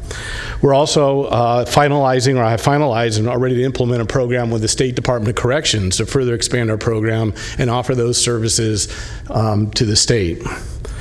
And so to do this expansion, it's required new facilities over the years, and that's kind of how I got involved with St. John's back in 2010, 2011. They were searching for a facility. We got engaged in that and helped them through that process. So in 2014, they expanded and opened the new facility on Jackson Road, about a $3.5 million project. In 2017, this last year, a month or two ago, we just opened the new project right next door. Another expansion, about $2 million, 90 additional beds. And then we're also doing the CCTRP program with the state Department of Corrections, which is about another $500,000 investment in our old shelter on Power Inn Road. About $6 million in capital investments over the last 5 years. Pretty impressive. All done with either government grants from the state and feds and private sector money. I'll wrap this up here, but we've had real property donations in excess of $1 million. Federal Home Loan Bank and 2 different, zero interest loans to $1.9 million. Housing and Community Development Loan, $600,000, actually $1.1 million. City of Sacramento threw a loan in for $600,000 for the shelter we just opened. And we've had private financing, below market financing from private donors in excess of $1 million. So over, $5.5, $6 million of private capital or government, federal, state grants have gone in to expanding this program. So yes, the county, $700,000 may not be that significant portion of our budget, but it's very important in our underlying operations. And allows us to leverage these other proceeds to deliver these services. So we think it's a great use of government money when you can get this level of leverage out of your proceeds. And quite frankly, we think it would be, just a shame if the county pulled these funds and what that does to this operation with the success and growth it's had over the last, 5 to 10 years. So we thank you for your commitment over that time. Appreciate you listening to us today and look forward to your future deliberations. Thank you. Good. Thank you, Kevin. Appreciate you sharing that with us. Okay. Next, got Braden and then Dave Cloninger.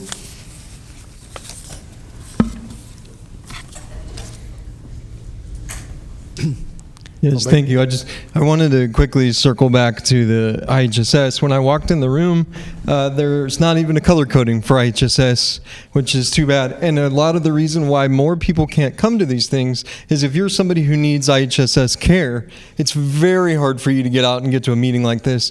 And then on behalf of the caretakers, they're giving in-home supportive care 24 hours to disabled people that need care. So that's why more people can advocate for themselves.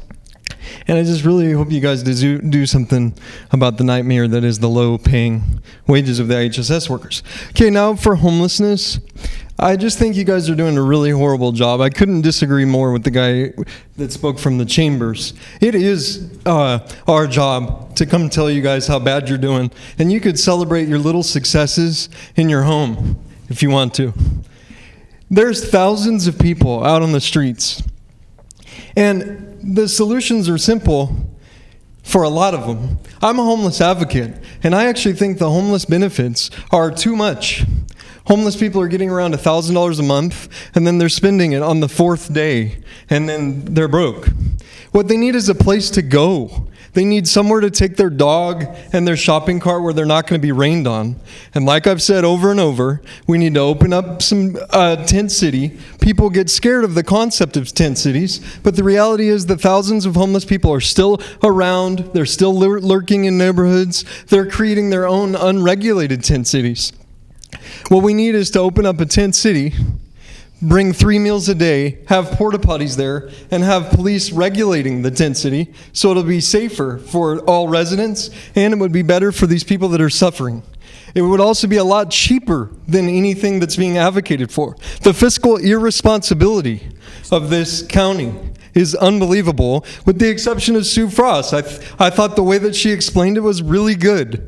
About we're not just going to spend more and more money. We've already spent numerous amounts of money.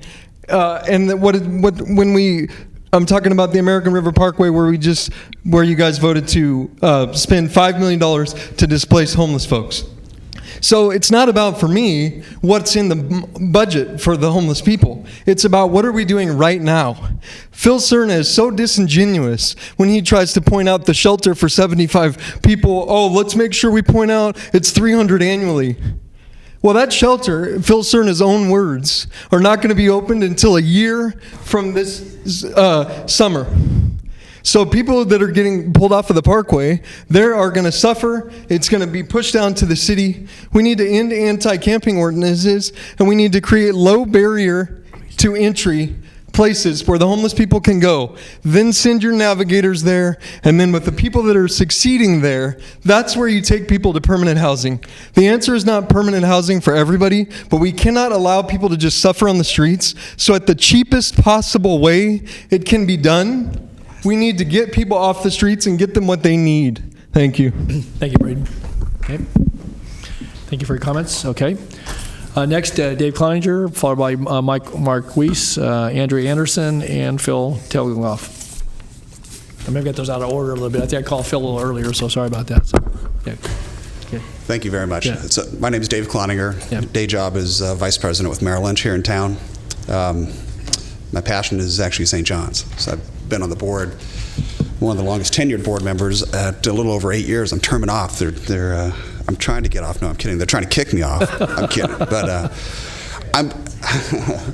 I'm more of a storyteller, though. I just want to give you just a brief historical perspective on St. John's. So when I joined the board, it really was that 30-day emergency shelter. And I remember one of the first board meetings, I asked Michelle, I said, Michelle, so tell me what the recidivism rate is. So, they go through the 30 days, they try to find, job programs, slight job program, get them employed. And she came back the next board meeting and she said 88%. So 88% of the gals that were coming through the program felt right back to where they came from. And that's unacceptable, obviously. So you look at the work, you fast forward to today, and the shelter becoming a program, and the Plates Cafe and the work program, and yes, it's a 6 to 9 month program, but you look at the success rate, because now we have the years under our belt to measure that, and it's now well in excess of 90% success. So you go from almost 90% failure to 90% success. That tells you right then and there that it works. So me being a private citizen, I pay my taxes. I don't give up my dollars willingly. I give my dollars to St. John's in a heartbeat because I know it works. I've seen it firsthand. I've seen gals like Nicole time and time again get through the program, become employed, stay employed. So as far as the government dollars, and you can see that we also went from 80% government funded down to less than 30, as Kevin pointed out. So as far as knowing where the dollars and cents are going, it's going to a good place that's going to work not only for us being tax-paying citizens, but for all Sacramentans. It's just going to make Sacramento a better place. So really, that's it. Thank you. Thank you, Dave. Appreciate your comments. Okay, Mark, Andrea, and Phil.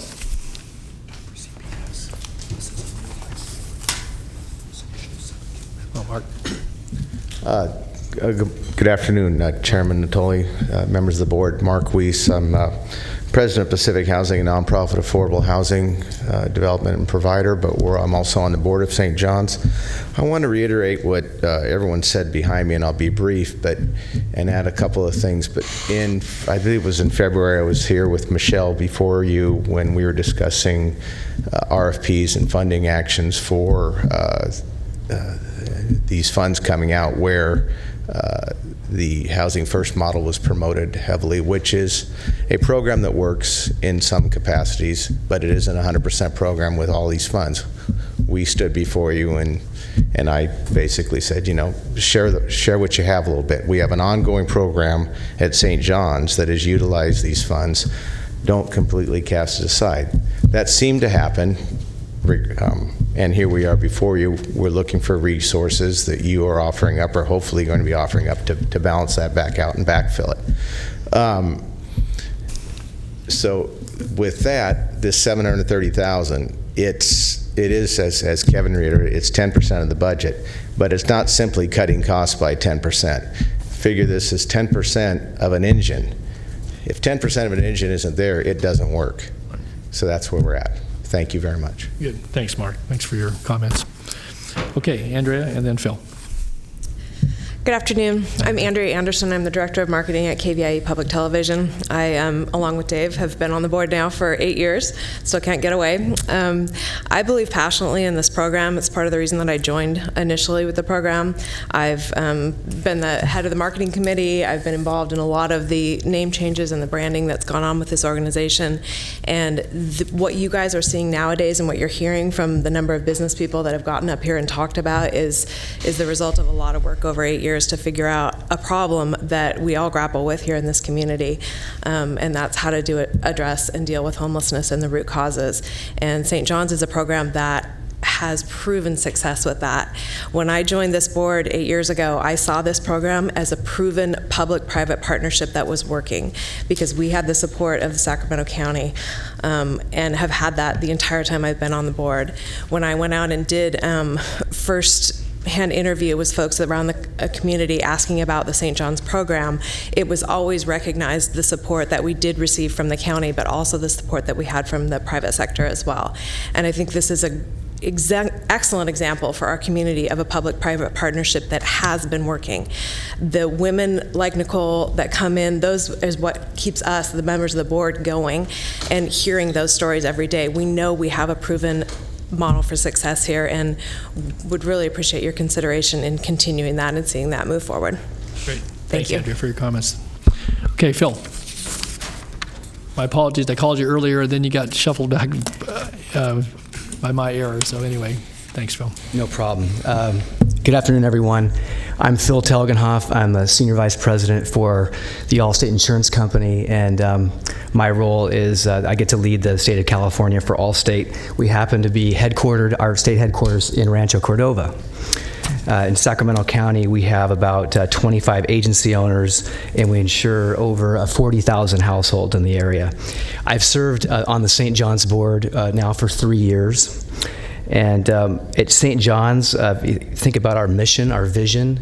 It's to break the cycle of poverty, abuse, and dependence, and it's one family at a time. And I think that statement, the breaking the cycle, is the key statement in our mission. We've been highly successful at breaking that cycle, and we've enabled self-sufficiency for so many women and their children, as evidenced by Nicole and her amazing story in her truck driving business. Today, I want to urge the supervisors to restore the funding, ask the county to restore the funding levels for St. John's, not only because it's the right thing to do, but also because it is a strong return on investment for the county. The impact on families is even more compelling. It's vital also that we understand how shifting these funds away from St. John's can create an unsustainable financial domino effect into our system, which is, again, as you've heard, the largest shelter in the county. We've helped a lot of families in Sacramento County, and we want to help more.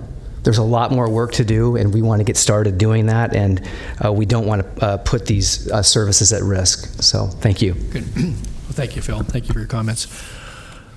Okay, those the speakers I had on the homeless programs. Any others on that? All right. If not, then I've got two other speakers for other funding areas, and I'll take those two. I have Mary Lou Powers and Emily Butler, and we'll hear from them. And then I think get any board comments before we go into the noon recess, and we'll come back for deliberations this afternoon. So, but we do want to hear from folks, and so I'll invite Mary Lou and then Emily after her. And for those that may leave on St. John's, we're going to take that under consideration. We just aren't going to make any determination right yet. So, okay. All right. Good afternoon, Mr. Chair and other supervisors. Thank you very much for having me. Yeah. My name is Mary Lou Powers. Been here many times before. I am the Director of South County Services. We're located in Galt, and I like to consider ourselves the last fort in Sacramento County, helping at-risk, homeless families, low income, whoever's down there that we can help with a need. We have been receiving funding from the Department of Human Assistance for over 20 years, usually in the form of an RFP for $300,000.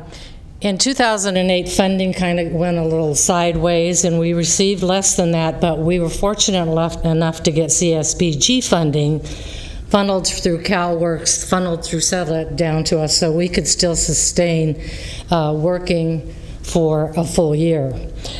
Some of the services that we do down in South County Services, although we're located in Galt, we serve the River Delta area. We go all the way to Ileton. We're there 1 day a week. We're in Walnut Grove 1 day a week. We serve all the areas down there from Cortland down. We also go out to Wilton, Herald, and Hood, anything in between. We service a wide area. And there I wanted to introduce to you my whole facility, and that's me and my 3 employees here. So 4 of us do all of that on a basis for a very long time. We're very proud of the numbers we do. We are consistently okay with our numbers down there. Since we've gone back down into Walnut Grove and Ileton, I've noticed that we are really funding a lot more money for food. And I said to Maria, geez, Maria, how come, the food is going up so much down there? And she said, well, Mary Lou, you don't realize that there are about 20 mobile home areas down there for low-income people, and a lot of people are living on their boats, and they have no way to get to the store or anything, so their food stamps or whatever are used at the local market, who charges 3 times as much for a quart of milk. So they're constantly running out of funding because they're stuck between a rock and a hard spot. And I just wanted to let you know, this is some of the things that we do at South County Services. We provide food, eviction avoidance assistance, utility assistance. We have a gentleman that comes in twice a month for immigration services. We give gas vouchers to people that need to go to the doctor or have to go to a job interview.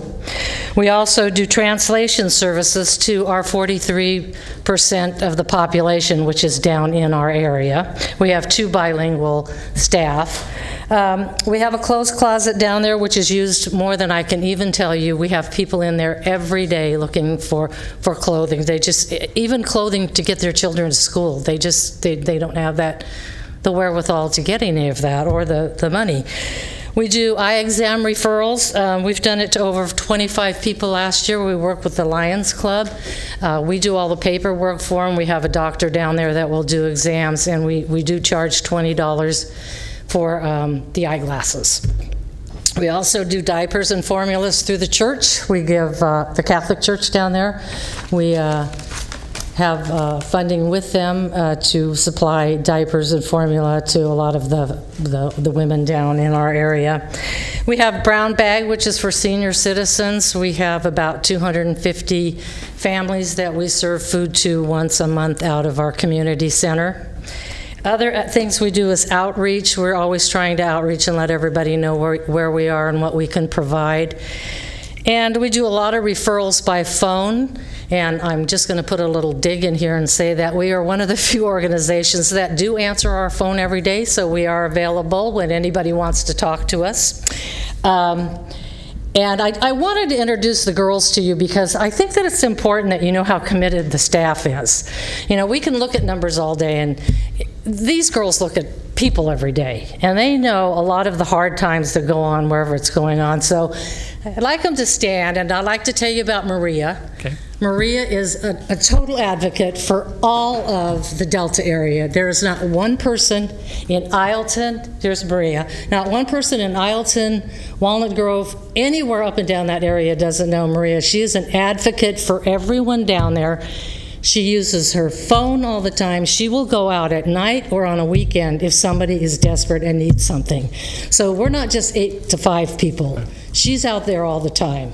Then we have Gloria and Jennifer, who pretty much man the Galt office. Gloria's bilingual, and there is not another person in town that doesn't know Gloria.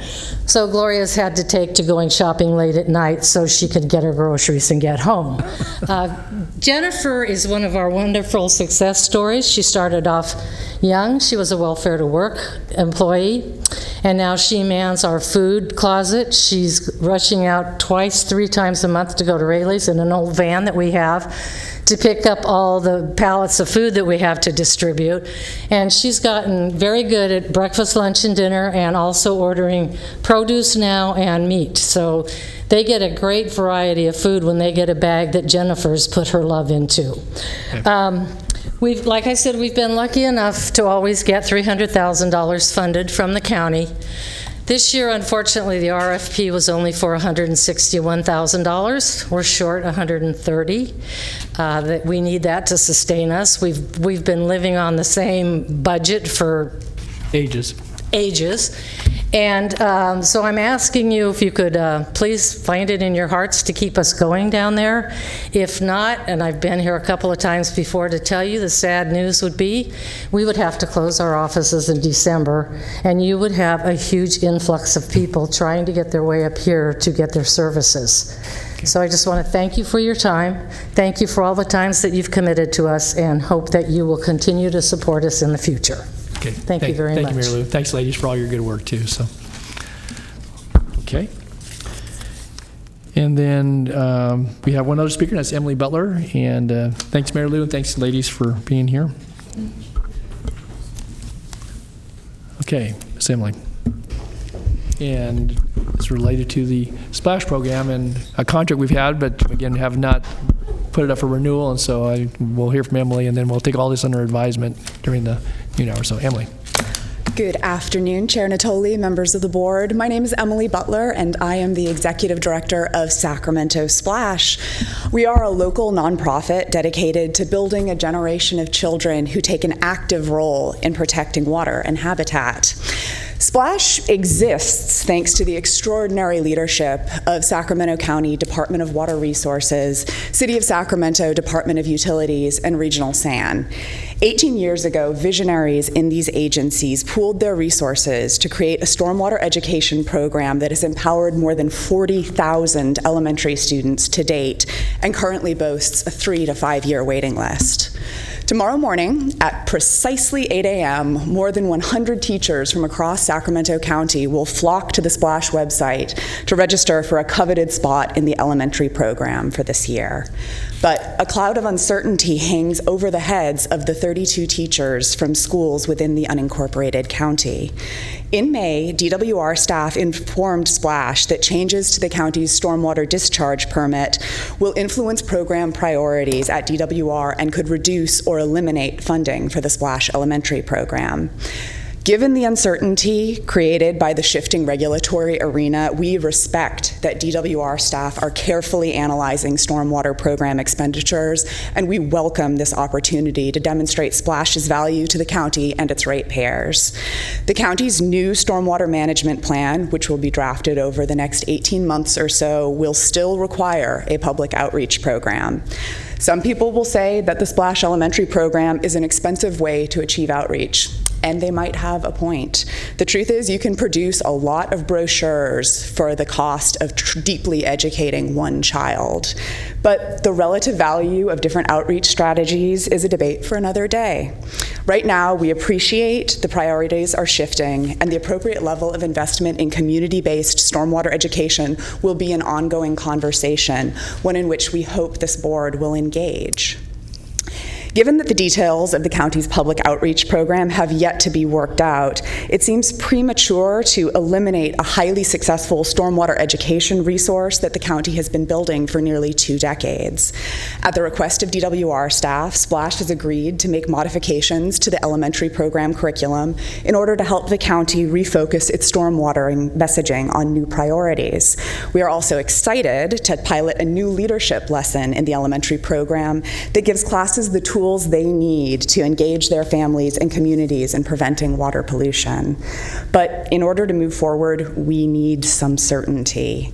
SPLASH requests an approximately $114,000 contract with DWR to fund those 32 county classes who are hoping to register tomorrow morning. They rely on this program to meet their science standards, and the consequences of letting them down at this late hour are very serious. Beyond that, we merely request the opportunity to offer our expert team of educators and outreach coordinators to work with the county and its co-permittees during this fiscal year. Together, we can update stormwater education objectives to reflect new realities and work to ensure that SPLASH programming executes those objectives at the highest level. Thank you very much for your consideration. Good. Thanks, Emily. Thanks for being here today and offer your comments. Okay, so did anyone else wish to address the board on any item that's not on the budget and or any other item? Okay, if not, then we have 3 requests for board consideration. If I can summarize those, we have St. John's, obviously full funding for the remaining portion of the year would be about $540,000 if I did the calculation correctly.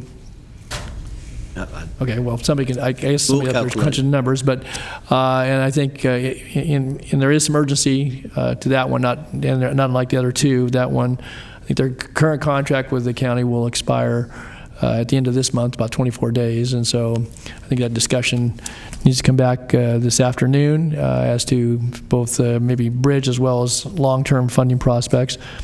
$130,000 for South County Services, which again was a loss of the CSBG funding, and that would provide a full year funding as I understand it. And then $114,000 splash, that's stormwater utility funding as I understand, so that may not be general fund.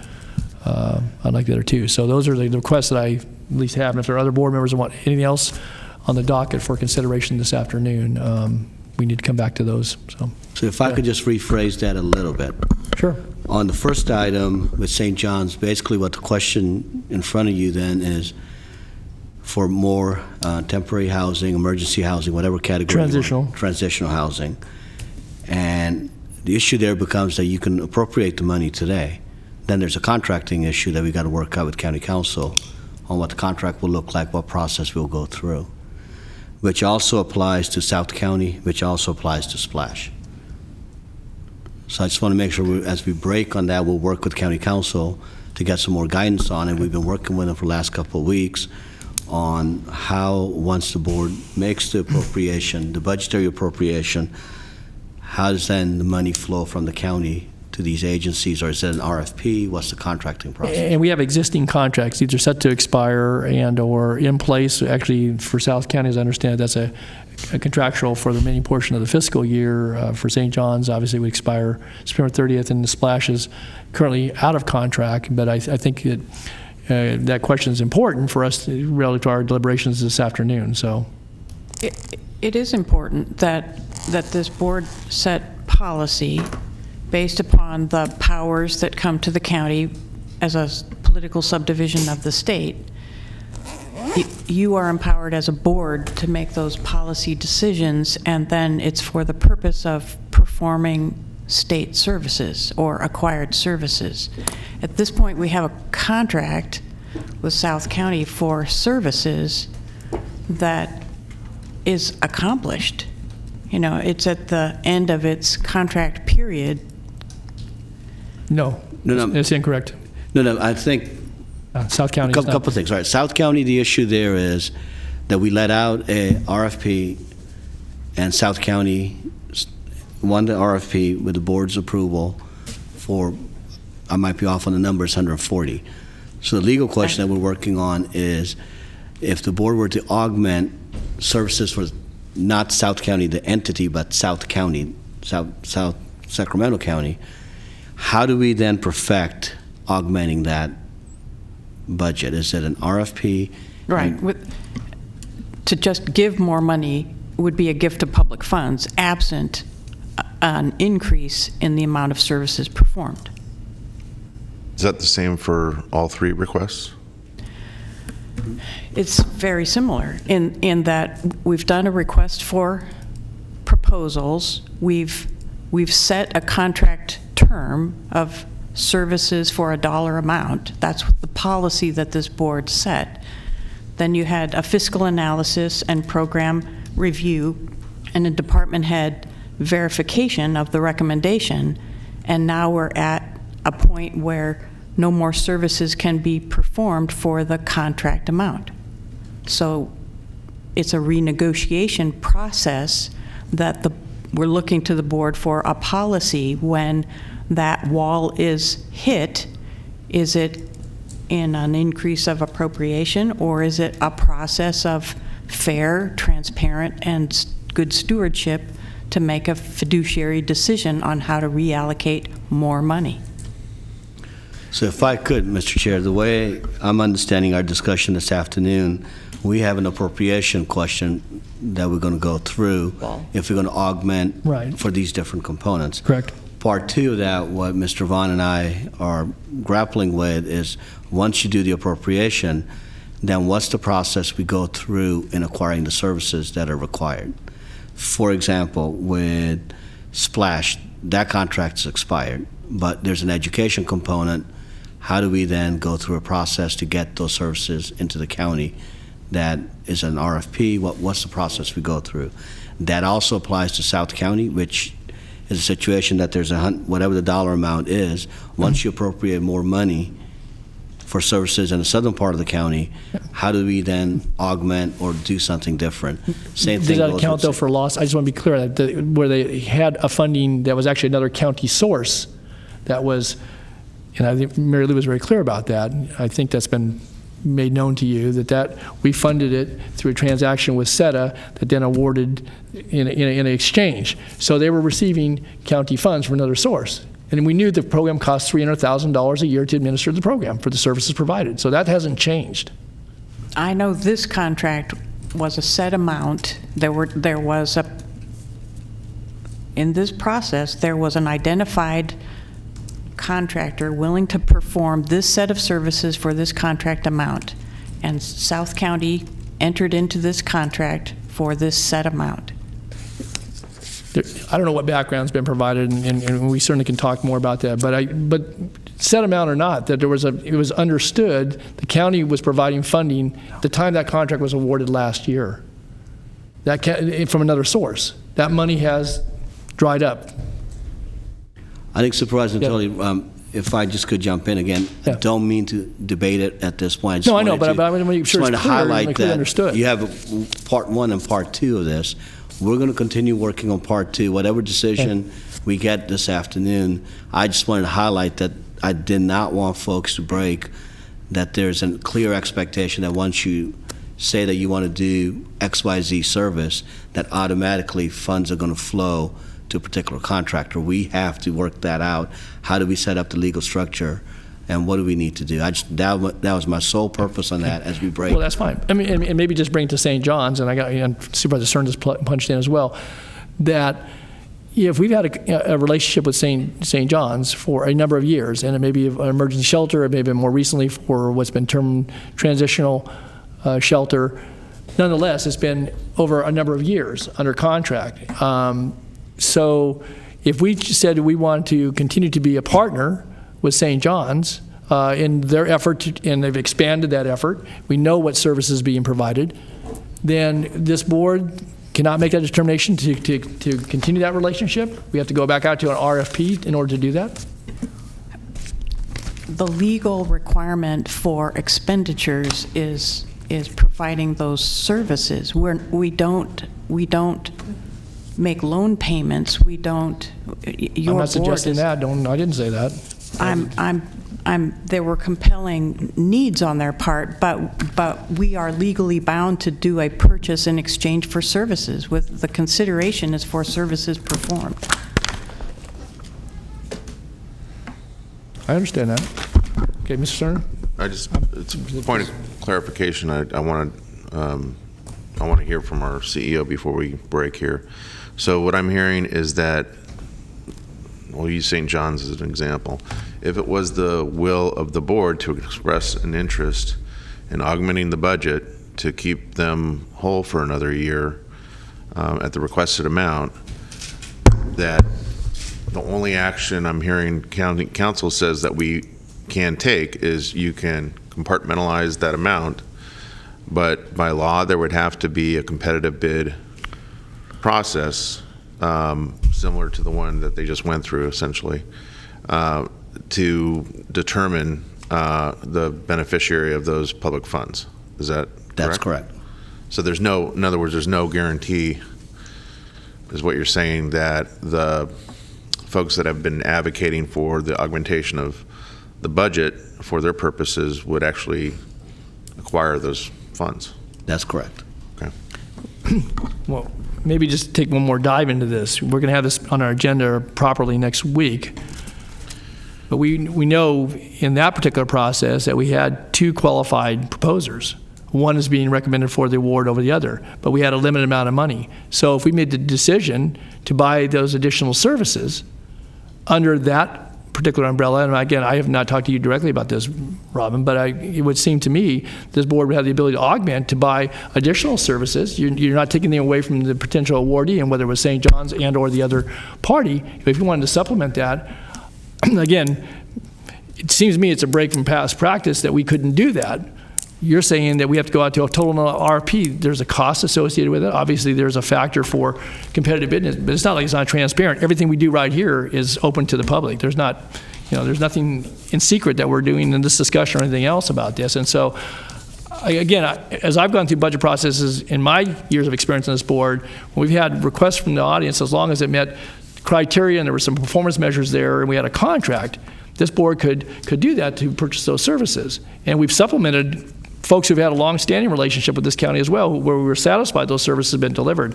It seems to me now we're getting to a point that if it hasn't got to that exact dollar amount, then sorry, you're done, board. You got to go back out and do it over and over and over again. And so I guess that's part of the frustration that you're hearing from me today is that, and I've shared this with Mr. Gill, is that basically then we're to a point where every time we want to augment something, we've got to go out to an RFP.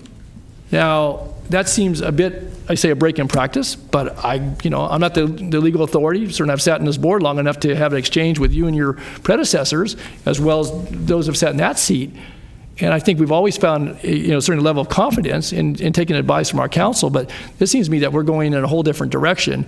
And maybe there's been changes in the law, or maybe we've been doing it wrong all these years, but I can tell you that, this is a different approach than what I would characterize as being at least past practice by this board in public session doing that. Again, there's nothing been secret about it. So. And in discussions, and my advice, it's following a process that's transparent and provides this board the full understanding of the capabilities and the functions and the services that the department will receive.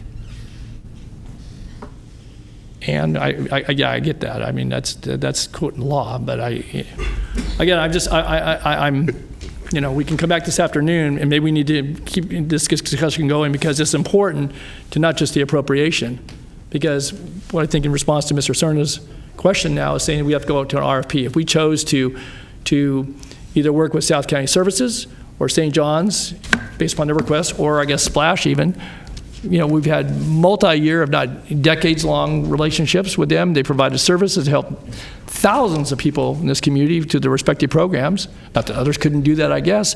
But so we're saying we could set the money aside, but so sorry, you, and you're going to have to go out to bid again. We just did what was an RFA that ended up to an RFP that was frustrating enough last October for South County Services, and now here we are again.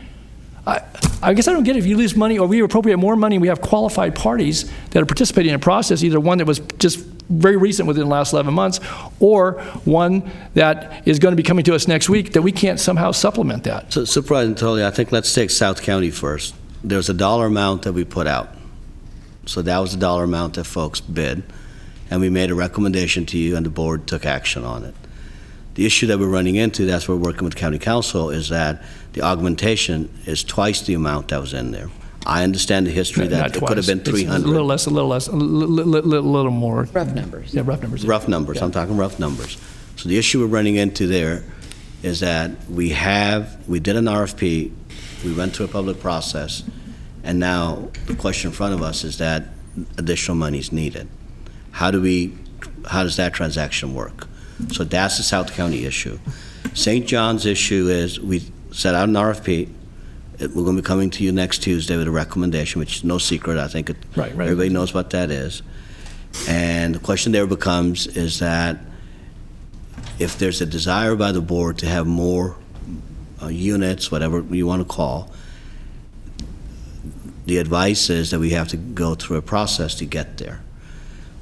So that's the issue with St. John's, if you will, the request on that. The third one, Splash, it's an expired contract, but based on the board, in my estimation, question in front of you is that, is there a desire by the board to continue an educational program in Mather? And if that is something that you're desirous, then we can appropriate the money, and then we got to go through a process to find somebody in there. That's how we're breaking those three components down. I think where the past, if you will, it's been different, is that some of these items might not have had an RFP. I don't know. I wasn't here. And if some of them did have an RFP, the augmentation happened, and particularly on South County, it wasn't to the magnitude. The guiding light or the guiding principle that... Just so I understand, it wasn't to the magnitude? The magnitude we have for South County is pretty big, the dollar amount. That's one of the things that we're getting tripped up with. But we had funded them $300,000 general fund in years past. I mean, before the recession hit, we were funding them nearly at that level. But the issue we keep running into is that the contract that we did was for $140,000. That was the document that was used to come back to you with recommendation. We didn't go out with the $300,000. If we'd have done at $300,000 in a perfect world, we would not be having this conversation, because it's an appropriation point at that point. That's what we're getting tripped on that.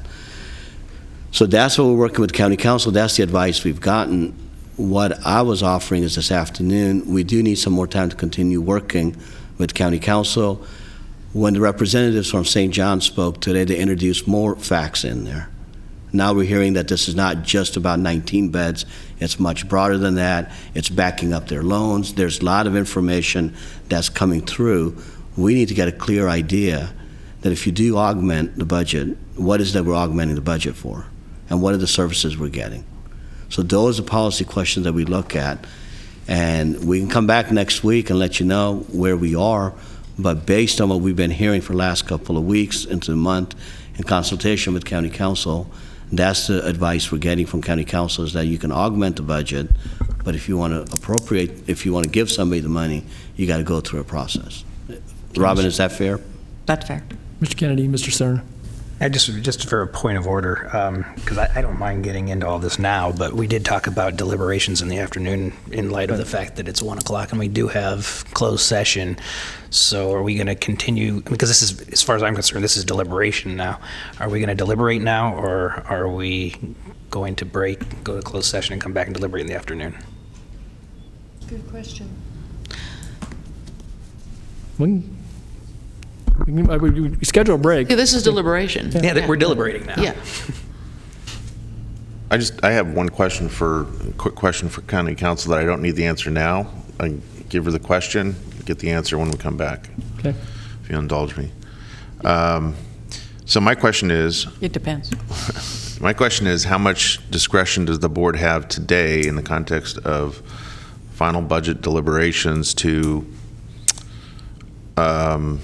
associate criteria with compartmentalized augmented funding? In other words, can we be extremely specific about criteria that might be used in a process with direction to staff, if there's a majority of interest by this board, to not only just to, let's use St. John's, to set aside $700,000, but also say, here's the very specific criteria that should be used in a process for a competitive bid? Do we have that? I don't need the answer now. Think about it over lunch, but I want the answer when we get back. Okay. With that, we'll break and return probably around 2 o'clock or so. You're welcome to stay with us and come back. Thanks. Recess.